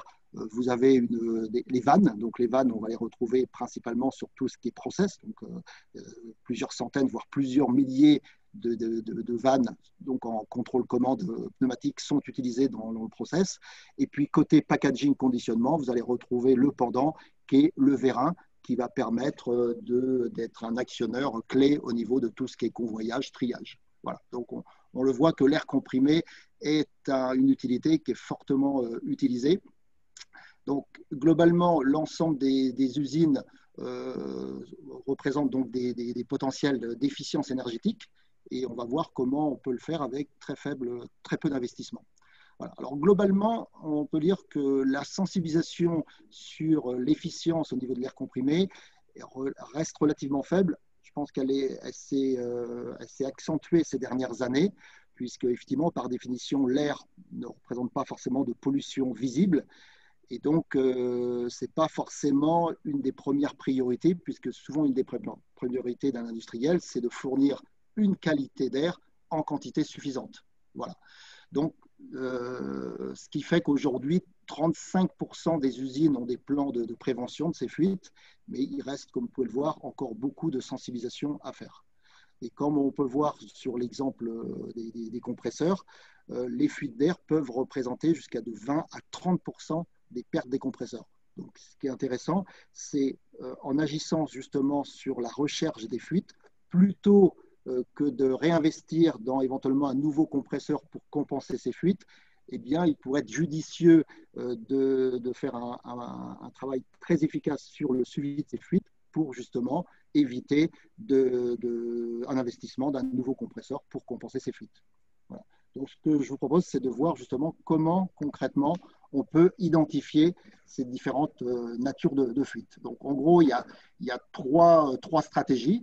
La première, c'est de rien faire. Donc, en gros, c'est de faire du curatif. Donc là, évidemment, on est dans la focalisation de fournir un air comprimé de qualité et en quantité suffisante. Donc là, ça veut dire il n'y a pas forcément de stratégie de maintenance, ni systématique, ni conditionnelle. Donc là, forcément, on se retrouve avec un coût relativement élevé et donc il y a une optimisation forcément importante à mener. La deuxième stratégie, c'est ce qui est le plus courant aujourd'hui dans l'industrie agroalimentaire, c'est de faire du préventif systématique. Donc, quelque part, c'est d'implémenter un plan de détection de fuite. Donc, des méthodes traditionnelles, comme l'eau savonneuse au niveau des joints ou l'utilisation de capteurs ultrasons, peut être une méthode pour tous les mois, tous les 3 mois, de mener ce type de campagne systématique. Voilà. Donc là, on le voit dans le schéma à droite, ça représente quand même encore des coûts relativement importants. Donc la troisième méthode qui, comme vous pouvez le voir sur le schéma, peut représenter des économies relativement importantes, c'est de passer d'un préventif systématique à ce qu'on appelle un préventif conditionnel. Donc là, ça passe par une surveillance continue de ces systèmes d'air comprimé qui vont, et c'est là où on va retrouver le lien avec la notion de capteur connecté, donc cette notion d'IoT, l'Internet des objets, où par un principe de surveillance permanente, on va pouvoir planifier des interventions dans le juste à temps. Et donc, de ce fait-là, par les économies engendrées, on va pouvoir économiser l'achat d'un nouveau compresseur pour justement ne pas compenser ces fuites. Voilà. Donc, alors, pour justement mettre en œuvre cette stratégie d'identification des fuites, donc par ce principe de maintenance conditionnelle, on va rentrer dans ce qu'est le domaine de l'IoT, à savoir l'analyse en temps réel. Donc, pour faire cette analyse en temps réel, vous avez une méthode traditionnelle qu'on représente sur le schéma avec le cheminement, ce qu'on le voit en vert, où vous avez aujourd'hui un certain nombre de capteurs sur des équipements, des blocs d'entrée-sortie et des automates qui vont être parfaitement adaptés pour la conduite de process, donc le contrôle-commande des machines. Vous pouvez faire passer par ces automates certaines analyses et tendances. Donc, c'est ce qu'on appelle la voie OT, Operation Technology.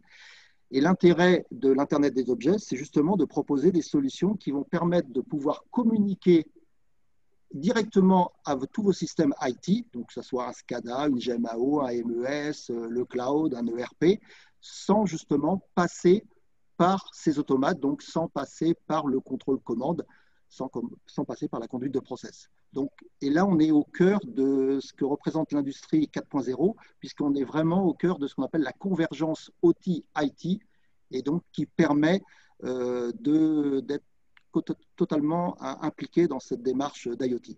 Alors pour cela, pour faire de l'IoT, il faut partir on va dire, d'un protocole numérique. Donc depuis quelques années, la technologie IO-Link, donc IO-Link c'est un protocole qui est maintenant standardisé de communication numérique qui permet de faire fonctionner tout ce qui est type de capteur ou actionneur vers un système supérieur. Donc ce système de capteurs numériques et d'actionneurs permet justement de visualiser l'ensemble des données de capteurs en temps réel.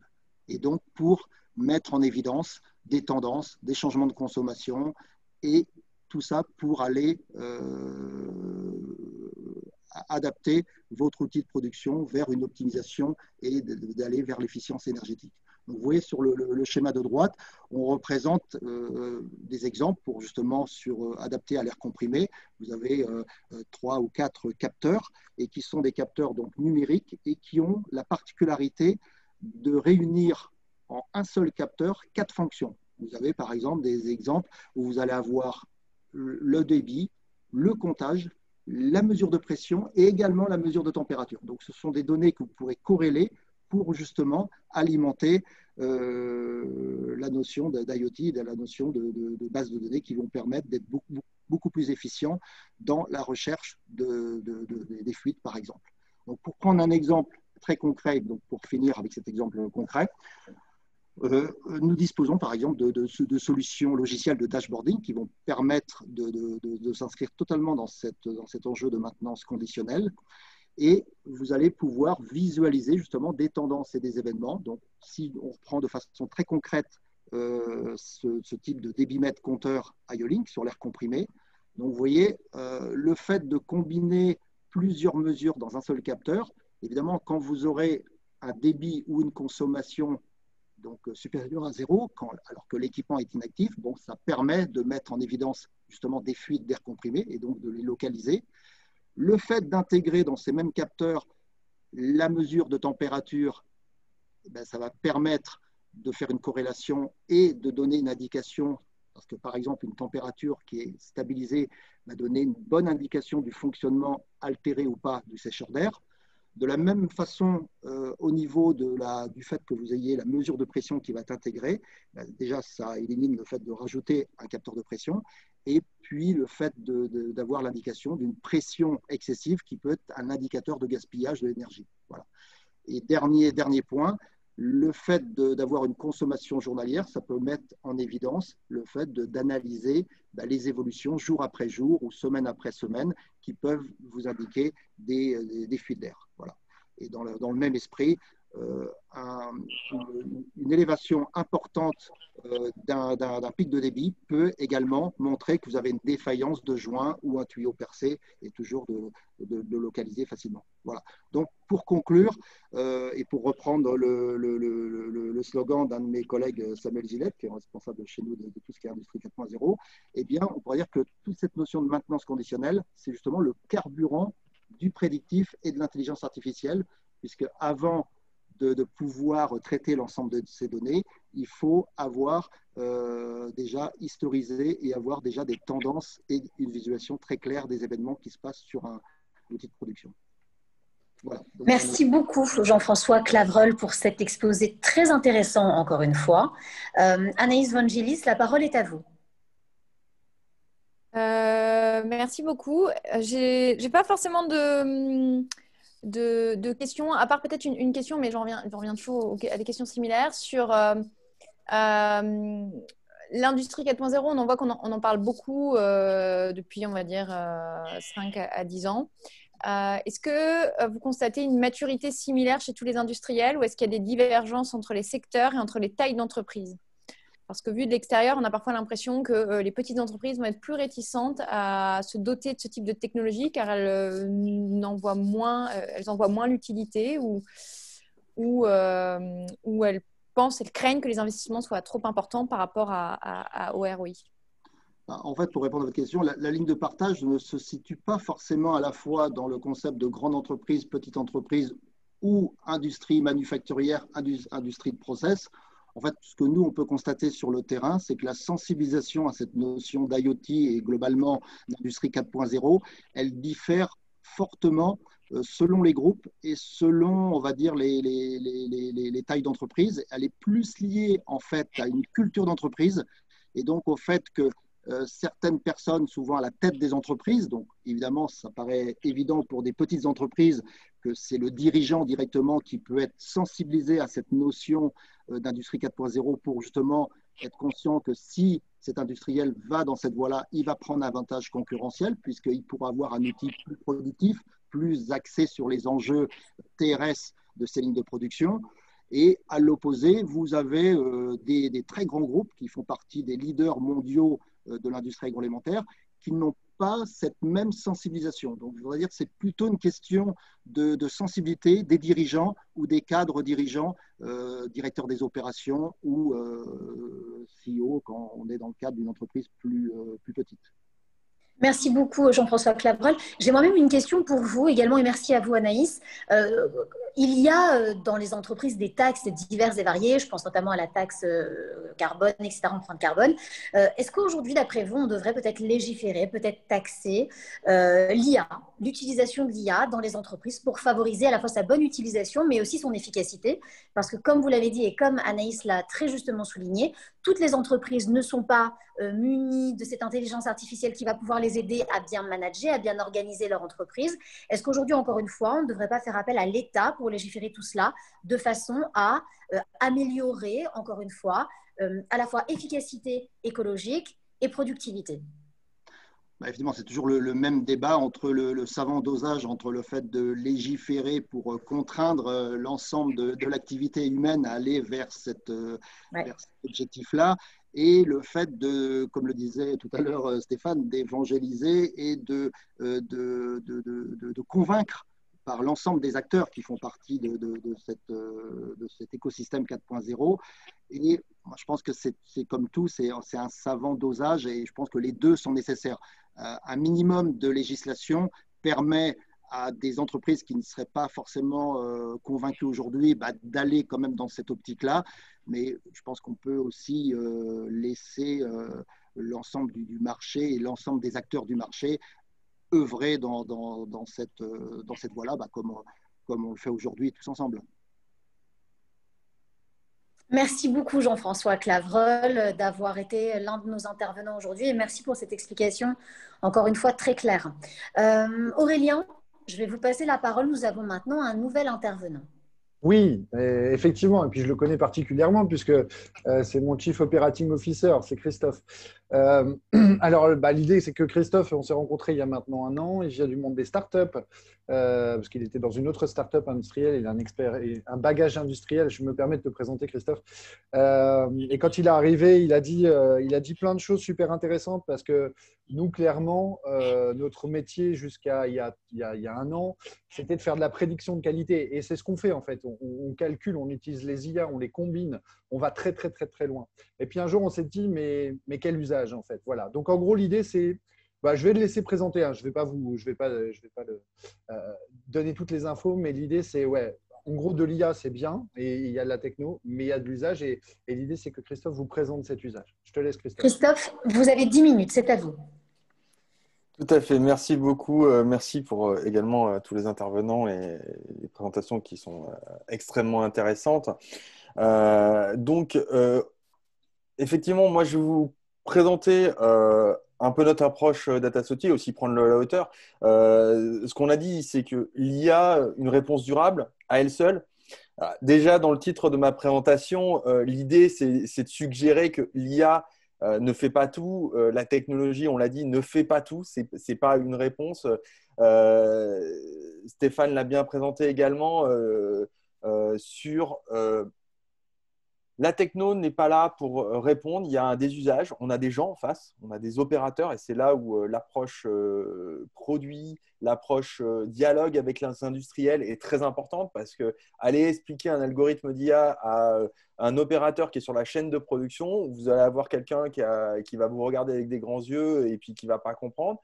Vous allez voir un directeur industriel, il va vous dire la même chose, en fait. C'est-à-dire, en gros, moi, mon but à l'heure actuelle, c'est on m'a rajouté des contraintes environnementales, tout ça. Comment je les adresse? Parce que je suis un peu paumé. Donc, vous avez des consultants qui viennent avec des visions très, on va dire, généralistes. Et puis, il n'y a pas forcément des solutions concrètes. Les solutionneurs vont venir avec des capteurs, des solutions technologiques et tout ça. Et donc, en fait, on arrive à un brouhaha qui est autour de ça. Et donc, l'idée, c'est aussi de se dire comment on peut accompagner un industriel de manière factuelle avec toutes ces technologies et les rendre un peu, disons, compréhensibles.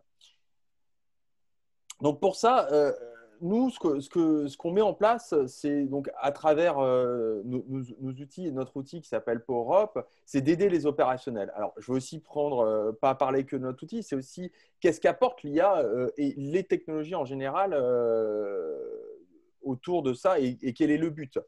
Le but, là, si je résume un peu ce que fait PowerUp et comme exemple, et comment on aide le secteur de l'industrie agroalimentaire dessus, c'est de reprendre en fait l'ensemble des données. Donc, ce que disait le président interlocuteur, c'était de présenter, de dire qu'il y a toute la partie capteurs de données, données qu'ont les industriels. On va parler, les industriels, ils ont des données d'ingrédients, ils ont une matière première, ils reçoivent des bilans d'analyse, ils reçoivent plein de choses. Ils ont leurs propres indicateurs, mais ils ont aussi des indicateurs qui sont fixés par leurs clients. Ils vont aussi avoir tout le réglage de leur machine. Et puis, ils ont des données de la météo. Ça, c'est plein de données qui existent, mais qui sont un peu… il y en a partout. Il y en a partout. Et donc, l'idée, c'est avant même de pouvoir faire de l'IA ou de pouvoir faire la moindre technologie, c'est dire, mais qu'est-ce qui m'est utile? On parlait tout à l'heure, j'entendais des notions de dire, il faut tout que je collecte, tout ça, mais en fait… soit je me focalise sur un problème, soit j'adresse tout. Comment je peux analyser, on va dire, prendre toutes mes données et pouvoir sortir une réponse qui va prendre en compte des critères de qualité, des critères de rendement, de la météo, de l'environnement, tout ça, c'est un peu assez compliqué parce qu'il y a beaucoup de données dans tous les sens et que si on veut tout adresser, dans un premier temps, il faut y aller pas à pas. Donc, c'est aussi, faut comprendre. Donc, l'idée souvent qu'on recommande à un industriel, c'est de commencer avec un certain nombre de données, d'adresser un petit problème et puis après, on va commencer donc, à agréger les problèmes pour traiter différents problèmes. Donc, l'idée, tout simplement, c'est donc je vais collecter un certain nombre de données, je vais les structurer, ça c'est important, je vais les structurer pour répondre à des fonctions de base qu'un industriel peut avoir sur la ligne de production, comme détecter des anomalies, pouvoir avoir des recommandations, donc grâce à l'IA, ou pouvoir contrôler tout simplement son processus. Dans le but ultime, en fait, le but ultime est vraiment de pouvoir arriver à réduire son utilisation de matières premières, également de pouvoir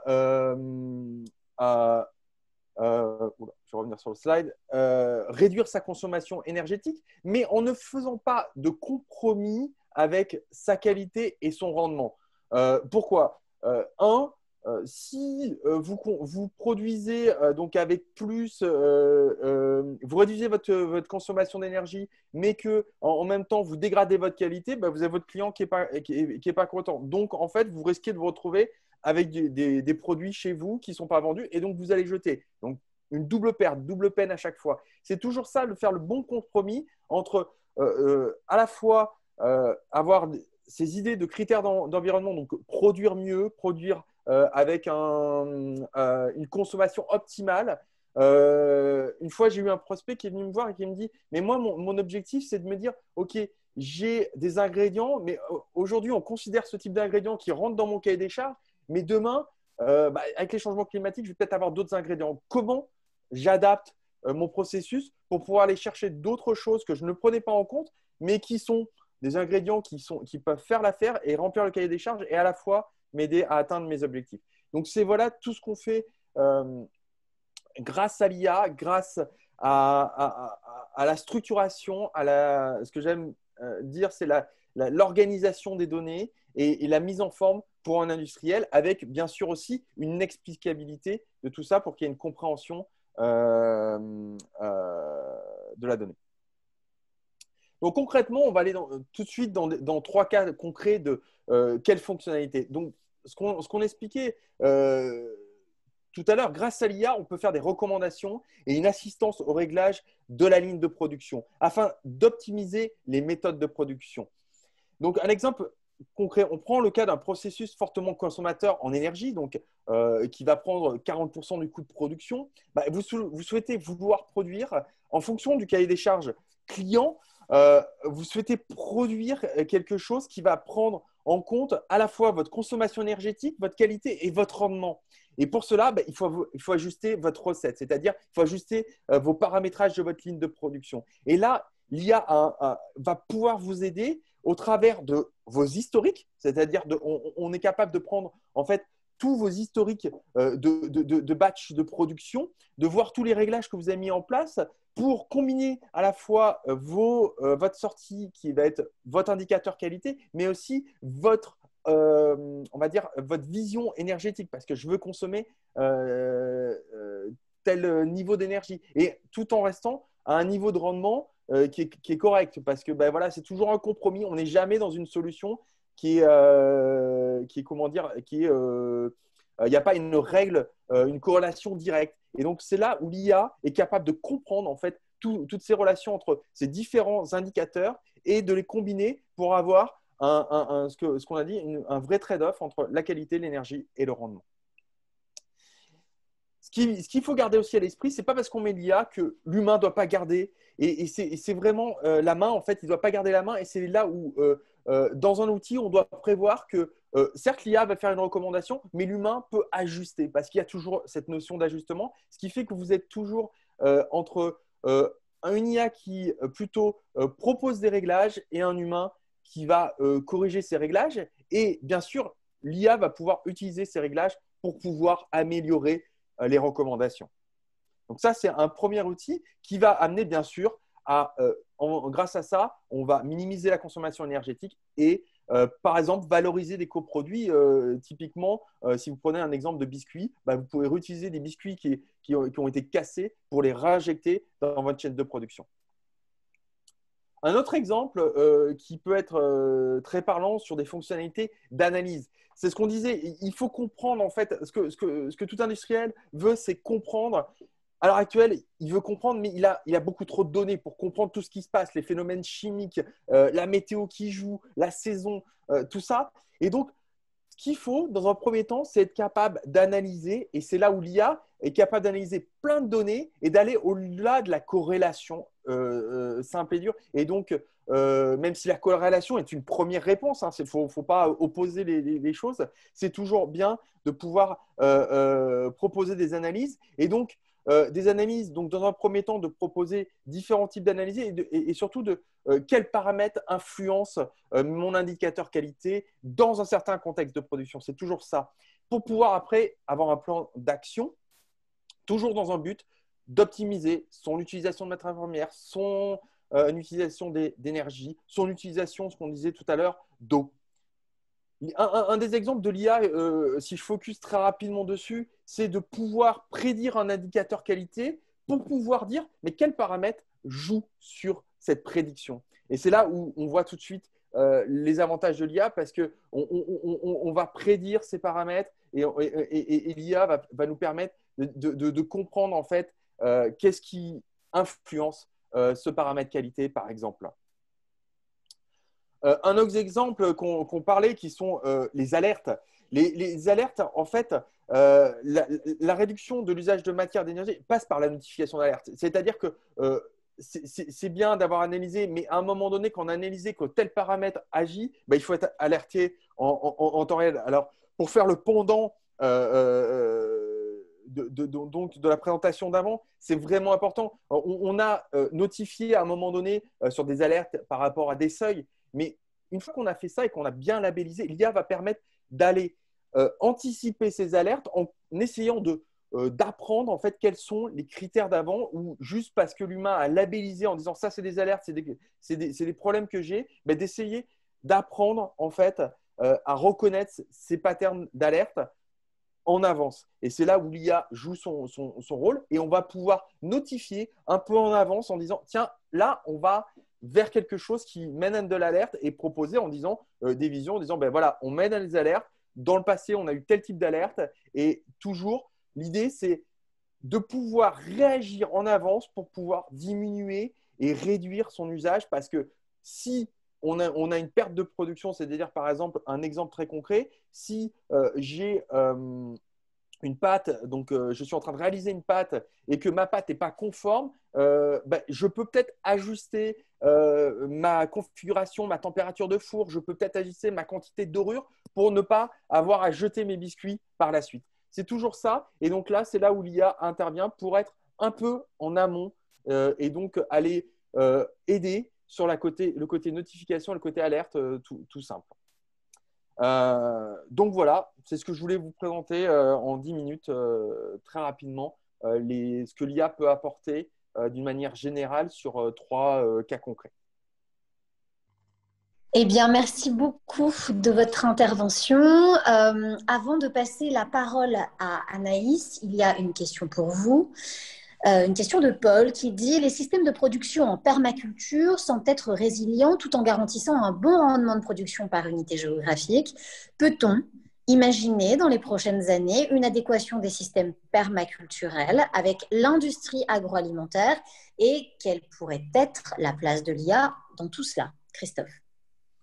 Alors, c'est souvent qu'est-ce que fondamentalement peut apporter l'IA et notamment dans des systèmes où on a beaucoup de variations. C'est souvent sur des systèmes comme l'industrie agroalimentaire, on a beaucoup de variations. C'est là où l'IA va permettre de trouver les bons réglages. Et donc on va pouvoir aller avec, on en parle souvent avec Aurélien sur l'usage de nouveaux plastiques, sur l'usage on vient souvent de plus en plus maintenant, je veux produire de manière plus traditionnelle avec des processus industriels. Alors, industriel, souvent, c'est un mauvais mot, mais en fait, moi, je dis souvent, industriel, il faut le comparer, j'essaye d'automatiser. Et c'est là où l'IA peut automatiser des choses qui ont beaucoup de variations en prenant en compte tout ce que je disais, toutes ces données. Et c'est vrai que là, dans le cadre de permaculture ou de choses un peu plus avec beaucoup de variations, beaucoup d'input, l'IA peut aider à combiner des choses pour proposer des ajustements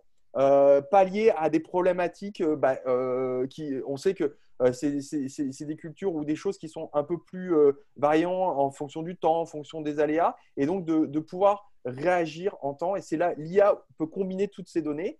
Après, ça passe aussi par une bonne compréhension de la personne qui manipule, parce que c'est vraiment toujours, on dit souvent, c'est un lien entre les deux. C'est-à-dire que l'IA, elle ne fera pas de miracle, elle n'apprend pas, ce n'est pas magique, elle apprend ce qu'on lui dit. Donc c'est vraiment, il faut que, en fait, et nous on forme beaucoup les opérateurs à comprendre en fait le résultat pour qu'ils puissent agir sur le résultat. C'est-à-dire, l'IA, c'est en gros, je donne mes objectifs, je donne ma façon de faire, et si j'ai bien caractérisé ma façon de faire, l'IA retranscrira bien le résultat. Si on lui donne des choses bêtes à apprendre, bah, vous aurez un résultat bête. Donc, c'est aussi ça. Et l'IA ne fera pas de magie comme on peut croire souvent. Donc, ça veut dire bien caractériser. Et c'est là où on aide beaucoup nos clients à comprendre les résultats pour pouvoir donner les bonnes inputs. Merci beaucoup, Christophe. Anaïs, c'est vous qui avez la parole. Jeanne, est-ce que je peux me permettre de rajouter une petite réponse à ce qui vient d'être dit? Rapidement, Aurélien, si on veut tenir notre timing. Oui, je suis désolé, mais là, c'est vraiment une question tellement intéressante et tellement passionnante. En fait, moi, j'en suis convaincu que des hybridations vont exister. Et en fait, l'IA, et c'est ce que disait très bien Stéphane tout à l'heure, elle voit en mode systémique, des points d'entrée, des points de sortie. Donc, en fait, en permaculture, pour intégrer dans les processus industriels, il est possible d'imaginer des simulations, ce qu'on appelle des jumeaux virtuels. Et en gros, vous allez faire un apprentissage sur un bout de permaculture et essayer de simuler dans le process actuel en quoi en fait, ce process va avoir un effet sur l'agroalimentaire, enfin, sur le processus industriel, voire même de le remplacer. Et donc, tout ça, l'IA va le permettre de le faire. Moi, je suis déjà un peu en train de le faire, notamment avec Algorapolis, sur la partie spiruline. Enfin, nous, on est en train de le faire. Donc, oui, et c'est un enjeu aussi majeur. Je pense que c'est une des parties du changement, à condition que les équations économiques aussi s'alignent. Voilà, je ne dis pas plus. Merci beaucoup Aurélien pour cette intervention. Anaïs, la parole est à vous maintenant pour une espèce de synthèse de ce que vous venez d'entendre de Christophe, ou peut-être une question pour lui à nouveau. Oui, j'ai une question pour Christophe, parce qu'il nous a montré quelques usages. Selon vous, quels sont les besoins prioritaires que vous avez identifiés chez vos clients en termes d'intelligence artificielle? Est-ce qu'il y a des besoins récurrents, des choses particulières que vous ciblez ou pas? Tout à fait. C'est souvent la question que nous, on cible. Les besoins ciblés, c'est le premier besoin souvent, c'est de comprendre son process pour pouvoir, en fait, souvent, nos clients arrivent, j'ai beaucoup de pannes, j'ai beaucoup de problèmes que j'ai du mal à caractériser. Et ce que je veux, c'est avant de pouvoir être alerté, c'est de pouvoir analyser. En fait, c'est souvent l'analyse qui revient le plus souvent, c'est de comprendre pourquoi j'ai des temps d'arrêt. C'est aussi le deuxième usage que j'ai présenté en premier, c'est aussi ce que je disais, c'est j'ai un cahier des charges, comment j'aligne ma recette et donc mes réglages de ma ligne de production, ou comment je prends en compte tel ou tel ingrédient, telle ou telle matière première pour pouvoir en fait produire face à un cahier des charges. Et le cahier des charges, je mets tout dedans dans le cahier des charges. C'est les critères de qualité, les critères de rendement, les critères énergétiques, les critères, ça peut être aussi des critères de consommation d'eau, des critères dans… Voilà, le cahier des charges, c'est vraiment maintenant, on le sent, chez les industriels, prend une ampleur. C'est plus juste quelques indicateurs qualité pour des clients. On commence à réfléchir en termes plus global. Et c'est ça, en fait, les deux usages que je vois, si je synthétise, recommandation des paramètres de production, en fait, comment je vais produire. Et l'autre, c'est j'ai un problème essayer d'analyser et quels sont les facteurs qui influencent ma production. Ça, c'est les deux principaux usages qu'on voit tout de suite. Et après, il en découle tous les usages d'alerting, de pilotage qui accompagnent le contrôle en fait, du processus. Merci beaucoup, Christophe. Moi, j'ai une question un peu plus candide pour vous. Vous l'avez dit en préambule, l'IA ne fait pas tout. Vous l'avez très justement expliqué. Encore une fois, à la fin de votre intervention, vous l'avez dit. Encore une fois, attention, on met beaucoup de choses sur le dos de l'IA, mais il y a des humains derrière. Alors justement, ces humains derrière, ce sont vous, moi, des industriels notamment, parce que là, on se parle aussi du réchauffement climatique dans l'industrie, notamment dans l'industrie de production. Vous avez dit, on les accompagne au mieux et on va leur apprendre à aller dans la meilleure direction pour vous. Avant même de les accompagner, comment est-ce qu'on les éduque pour qu'ils aient l'envie de cet accompagnement? Parce qu'en réalité, pour être accompagné, il faut en faire la demande. Vous l'avez dit, ce sont des industriels, ils sont grands, il faut leur production. Comment est-ce qu'en amont, on peut les éduquer à ces grandes questions de réchauffement climatique qu'ils vont induire directement ou indirectement, pour pouvoir se dire, l'IA va nous accompagner au mieux pour pouvoir régler des soucis en un temps record, en quelque sorte?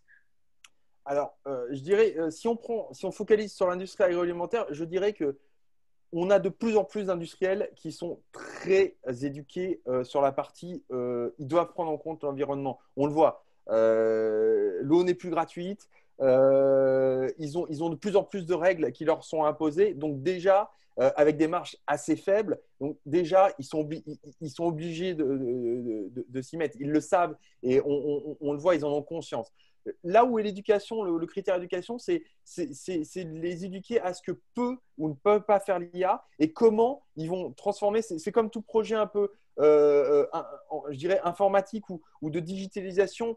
Ce n'est pas tellement qu'est-ce qu'on va mettre en place comme technologie sur lequel il faut les éduquer, c'est plutôt quelle est la façon dont on va mettre en place, c'est-à-dire le séquencement des phases pour arriver d'une phase où je collectais des données, j'ai des notions de choses à qu'est-ce que j'ai comme outil au sein de ma ligne de production ou tout simplement dans mon bureau de direction pour piloter ma ligne et arriver comme ça. Et c'est souvent là où il y a l'écueil, c'est entre en gros, j'ai des données de la techno, mais derrière, moi, je veux quelque chose qui me permet de répondre à mes problèmes actuels. Mais leurs problèmes de changement climatique ou ces problèmes-là, je pense qu'ils en sont fortement conscients parce que je n'ai pas, à l'heure actuelle, un industriel agroalimentaire qui me dit mais ma matière première n'a aucune influence sur ma production. Ça, ils le savent tous. Ma consommation énergétique, oui, je veux la diminuer parce que, avant tout, ils ne sont pas que naïfs ou candides, ils ont des coûts économiques qui sont derrière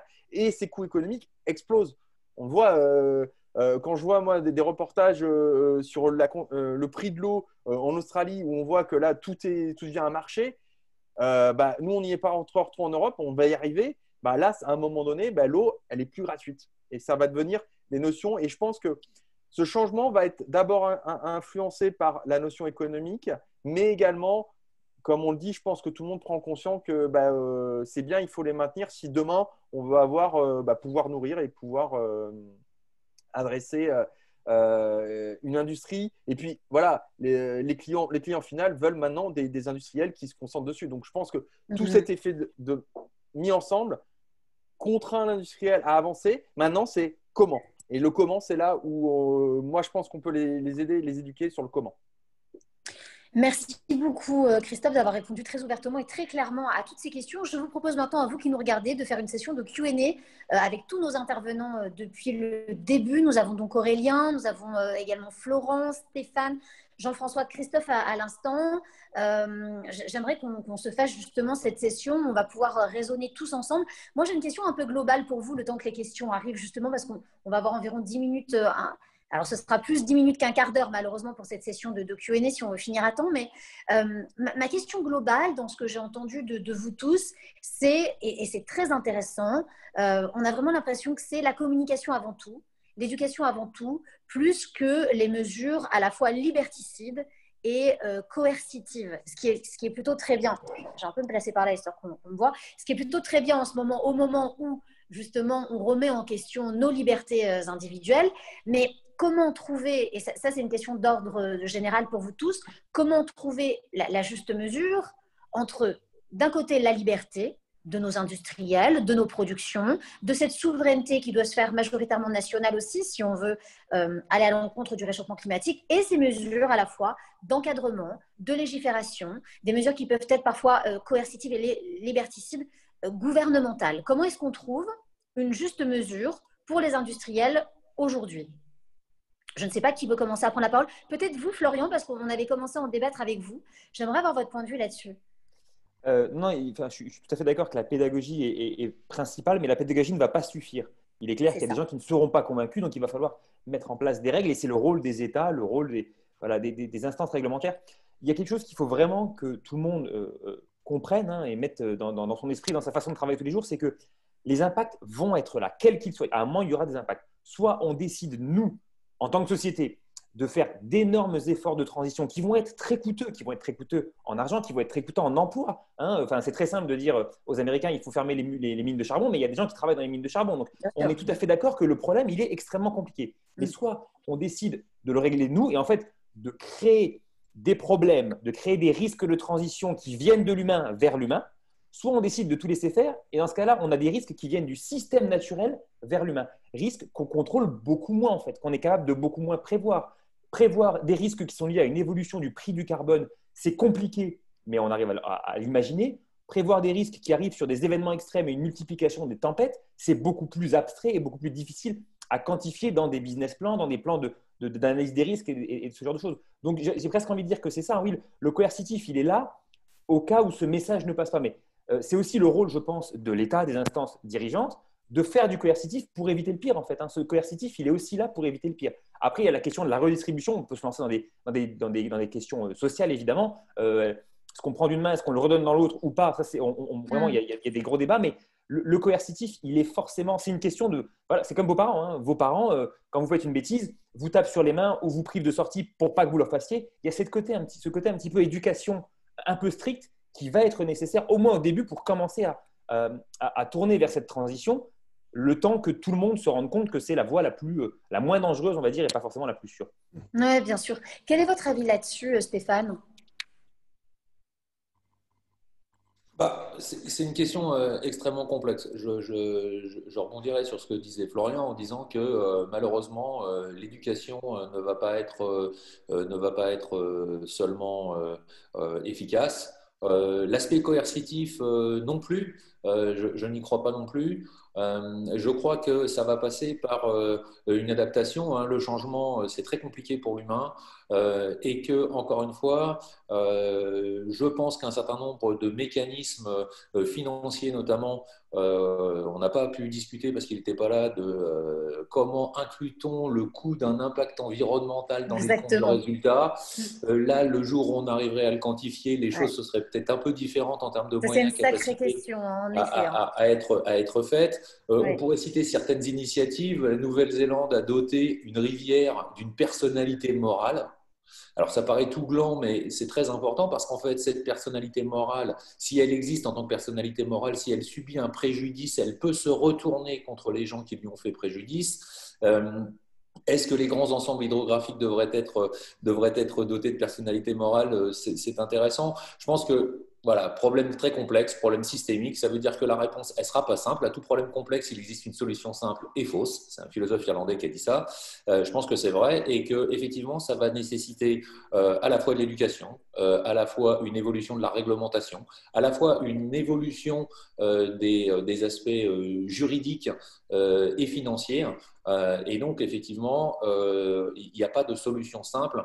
Je pense, comme dit Florian, qu'il va falloir capitaliser sur les bonnes volontés à faire parce qu'elles existent et que ceux qui vont être en capacité de montrer que finalement, d'être en capacité de s'adapter et donc d'avoir un système plus résilient est un facteur de compétitivité par demain. Peut-être qu'un certain nombre de leaders réinventeront des manières de produire qui seront beaucoup plus efficaces que les anciennes et que, du coup, le système aidant, les gens s'adapteront à cela. Mais il n'y a pas de réponse simple et il n'y a pas d'angélisme à avoir, quoi. Ça va être très difficile d'une manière ou d'une autre. Merci beaucoup pour ces questions franches. Allez, on rentre dans le vif du sujet maintenant. Les questions sont pour vous. Une première question de Guillaume qui dit « Pour obtenir un modèle cohérent, il faut un learning data 7 conséquent. En ce sens, est-ce possible de commencer son activité avec ce genre d'approche de machine learning sans avoir encore rencontré tous les cas de figure ou anomalies? J'aimerais passer la parole à Jean-François pour cette question. Je vais peut-être me permettre là plutôt de reprendre la main dessus. Jeanne. Bien sûr, Aurélien. Oui, parce que là, c'est du pur, de la partie pure IA. Donc, je me permets, hein, Jean-François. Oui, justement. Alors, vous n'aurez pas, effectivement, si vous attendez de rencontrer tous les cas de figure, vous allez attendre potentiellement longtemps ou d'avoir fait le tour d'un cycle. Il est possible en IA, notamment, c'est ce qu'on fait assez régulièrement, c'est ce qu'on appelle de l'analyse d'anomalies. Donc, en fait, c'est détecter des comportements qui sont anormaux. Et en fait, l'idée, c'est quand on les met en avant, on va être capable, après ce que vous expliquez, Christophe, de les labelliser. Donc, en fait, vous allez avoir un double apprentissage. Vous allez avoir un apprentissage des datasets que vous allez avoir à dispo. Et puis, vous allez avoir un apprentissage via un retour, justement, de cet apprentissage en disant, voilà, j'ai détecté un nouveau pattern ou un pattern qui n'est pas comme la normale. Globalement, est-ce que toi, sur le terrain de production, est-ce que tu l'as vu? Est-ce que tu le comprends? Est-ce que tu sais me l'identifier pour que la prochaine fois, justement, je te le remonte comme un apprentissage donné? Donc, en gros, c'est quelque chose que je n'ai jamais vu. Je commence à le voir sur des signaux qu'on disait faibles. Hein. Et en gros, l'idée, c'est d'être capable d'y aller. Donc, au contraire, commencez par des questions simples. N'attendez pas de faire papa-maman avec vos données. Enfin, voilà, c'est un peu symbolique. N'attendez pas d'avoir des jeux et des datasets énormes de données parce que sinon, vous allez vous retrouver dans un système où vous allez vous répondre à tout et vous aurez l'impression de tout connaître. Alors, moi, c'est ce que j'aurais tendance. Si vous commencez votre business, hein, bien sûr, si vous avez 20 ans d'expérience ou 30 ans d'expérience et 30 ans de données, prenez les 30 ans de données, ça sera très bien. Mais si vous êtes des business jeunes, commencez par petit parce que en fait, cette approche va vous permettre d'aller beaucoup plus vite, notamment par le retour d'expérience du terrain. Voilà. Alors, il y a une question, cette fois pour Stéphane. À quand l'équivalent des certificats d'économie d'énergie appliqués à l'eau, Stéphane? Alors, ça va peut-être venir. Ce qu'on peut dire, c'est que souvent, les normalisations ISO précèdent un certain nombre de choses. Un peu, hein, souvent, l'éthique précède la réglementation dans l'histoire de l'humanité. On a vu apparaître en 2019 une norme ISO, la 46001, about water efficiency, et donc l'efficacité hydraulique. Et donc, très certainement que cette normalisation internationale publié par le comité ISO sur la performance des usages de l'eau et voilà, le début d'une démarche qui tendrait effectivement à pouvoir obtenir des types de certificats ou de compensation pour les effets qu'on aura su réduire sur les environnements hydrauliques ou hydriques. Donc, très certainement que ça va aller par là. En tous les cas, on voit bien qu'il y a une volonté manifeste. La norme ISO, c'est des groupes industriels, hein, donc de s'organiser pour mettre cette question de la water efficiency sous format de normalisation, la norme ISO 46001, et très certainement l'initiation d'une direction qui ira peut-être jusqu'au certificat d'économie qu'on connaît pour l'énergie et qu'on pourrait peut-être connaître pour l'eau demain, effectivement. Merci beaucoup pour votre réponse, pardon, Stéphane. Alors, dans un souci d'équité, j'aimerais redonner la parole à Jean-François. Jean-François, vous êtes également avec nous. J'aurais voulu avoir votre avis sur la question précédente sur vraiment comment est-ce qu'on trouve un juste milieu entre la liberté individuelle des producteurs, des productions des industriels et les mesures qui peuvent être parfois liberticides et coercitives. Pardon. Moi, je compléterais le fait, forcément, il y a des actions multiples à mener, mais même s'il y a une sensibilisation qui doit venir des leaders d'opinion, des leaders économiques, des leaders financiers, l'approche top-down ne se suffit pas à elle-même. On le voit bien de façon plus globale d'un point de vue politique ou économique. Il y a une certaine défiance de cette approche top-down, donc il faut absolument que chacun d'entre nous, on est tous des acteurs pour justement sensibiliser les différentes personnes qui sont à la base, on va dire, dans les industries agroalimentaires ou dans les industries manufacturières, les différents techniciens de maintenance, les différents responsables de maintenance, les différents responsables de production que l'on peut tous rencontrer. C'est à nous de sensibiliser à ces enjeux, et ça passera par une acceptation globale de l'ensemble de ces personnes. Et ça rejoint ce que l'on disait sur l'industrie 4.0. Ce n'est pas que de la technologie. La technologie sans l'accompagnement humain et sans la prise de conscience humaine à tous les niveaux d'une entreprise ou d'une organisation humaine n'est rien. On pourra pas avancer. Donc, ça rejoint le commentaire des collègues, à savoir que c'est outils factoriels, tout à fait. Merci beaucoup à vous pour cette intervention. Merci à chacun de nos intervenants aujourd'hui pour ces réponses très fortes qu'on a pu comprendre. J'aimerais maintenant donner la parole à notre grand témoin, qui est Anaïs, qui a été avec nous durant toute cette conférence. Anaïs Vagelis, vous avez maintenant 10 minutes pour votre synthèse. Je vais vous donner la parole, Anaïs. Merci beaucoup. Alors, c'est un exercice toujours assez complexe que de résumer tout ce qui a été dit par les intervenants en 10 minutes, notamment parce que c'était très riche, très large et parfois un peu technique aussi. Moi, ce que je retiens, c'est de ce qui a été dit, et peut-être que si je vais prendre parfois un peu de hauteur par rapport au sujet intelligence artificielle et agroalimentaire, c'est que la crise actuelle, la crise de la Covid-19, c'est avant tout un accélérateur de tendance. Ce n'est pas quelque chose qui va faire fondamentalement changer les choses, mais plutôt qui vient révéler des tendances qu'on connaît depuis 5 à 10 ans.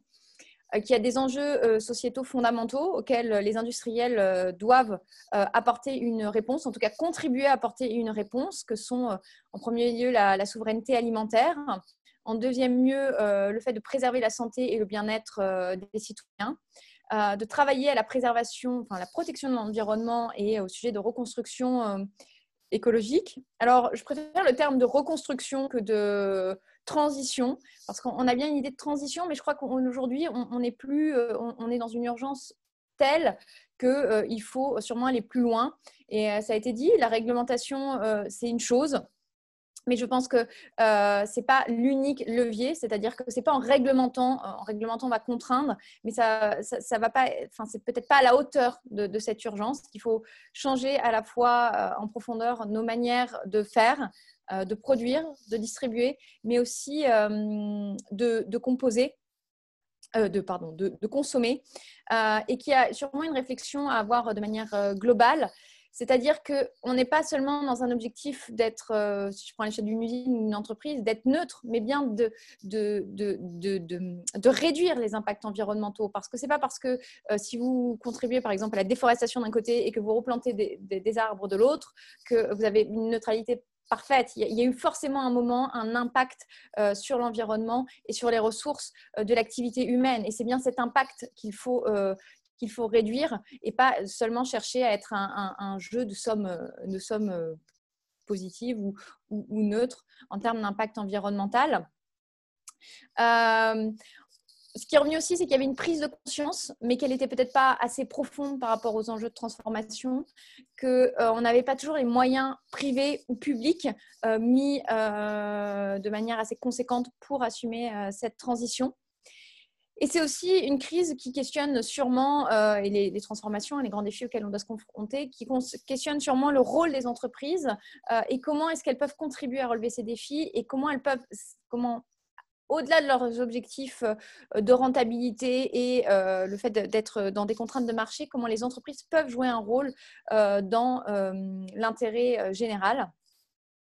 Enfin, le dernier enjeu que j'ai soulevé, c'est on parle beaucoup de souveraineté ces derniers temps, et notamment de souveraineté alimentaire, comme je disais au début, mais il y a aussi un sujet de souveraineté numérique.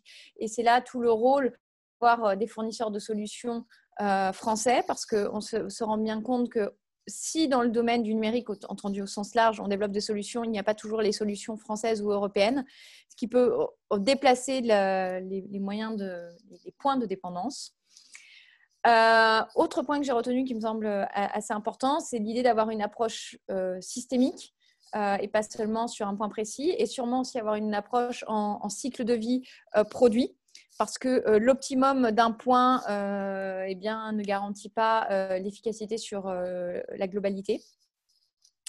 Et dernière chose qui est revenue et qui me semble importante à retenir, c'est que l'intelligence artificielle est un levier au service de la transformation de nos usines pour relever ces défis, qu'elle s'inscrit plus largement dans l'industrie 4.0 et dans toutes les technologies que cela sous-entend, à la fois, alors on a parlé intelligence artificielle donnée, mais c'est aussi tout ce qui est cobotique, réalité augmentée, et que tout cela doit permettre d'avoir à la fois des usines plus résilientes et un impact des processus de production de moins en moins important, ou en tout cas de plus en plus maîtrisé, sans oublier que les technologies, elles sont là pour répondre à quelque chose, qu'elles ne sont pas une fin en soi et qu'il faut aussi intégrer l'homme dans ces transformations.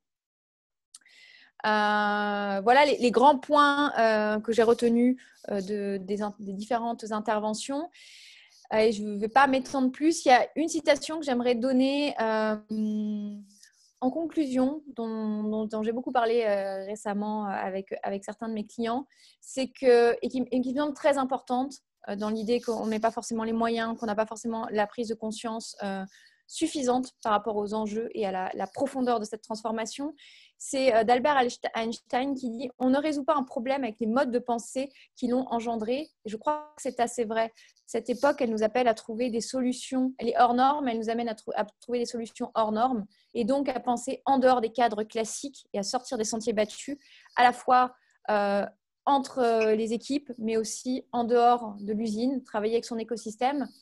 Et c'est sûrement l'une des de cette table ronde, c'est qu'elle montre bien que les solutions, elles sont apportées par des gens venant d'écosystèmes différents, de disciplines différentes, et que c'est l'intelligence collective qui va nous permettre de résoudre tous les défis qui nous attendent je ne vais pas dire dans les décennies à venir, parce que je crois qu'on est plutôt à l'échelle de la décennie à venir si on veut inverser la tendance.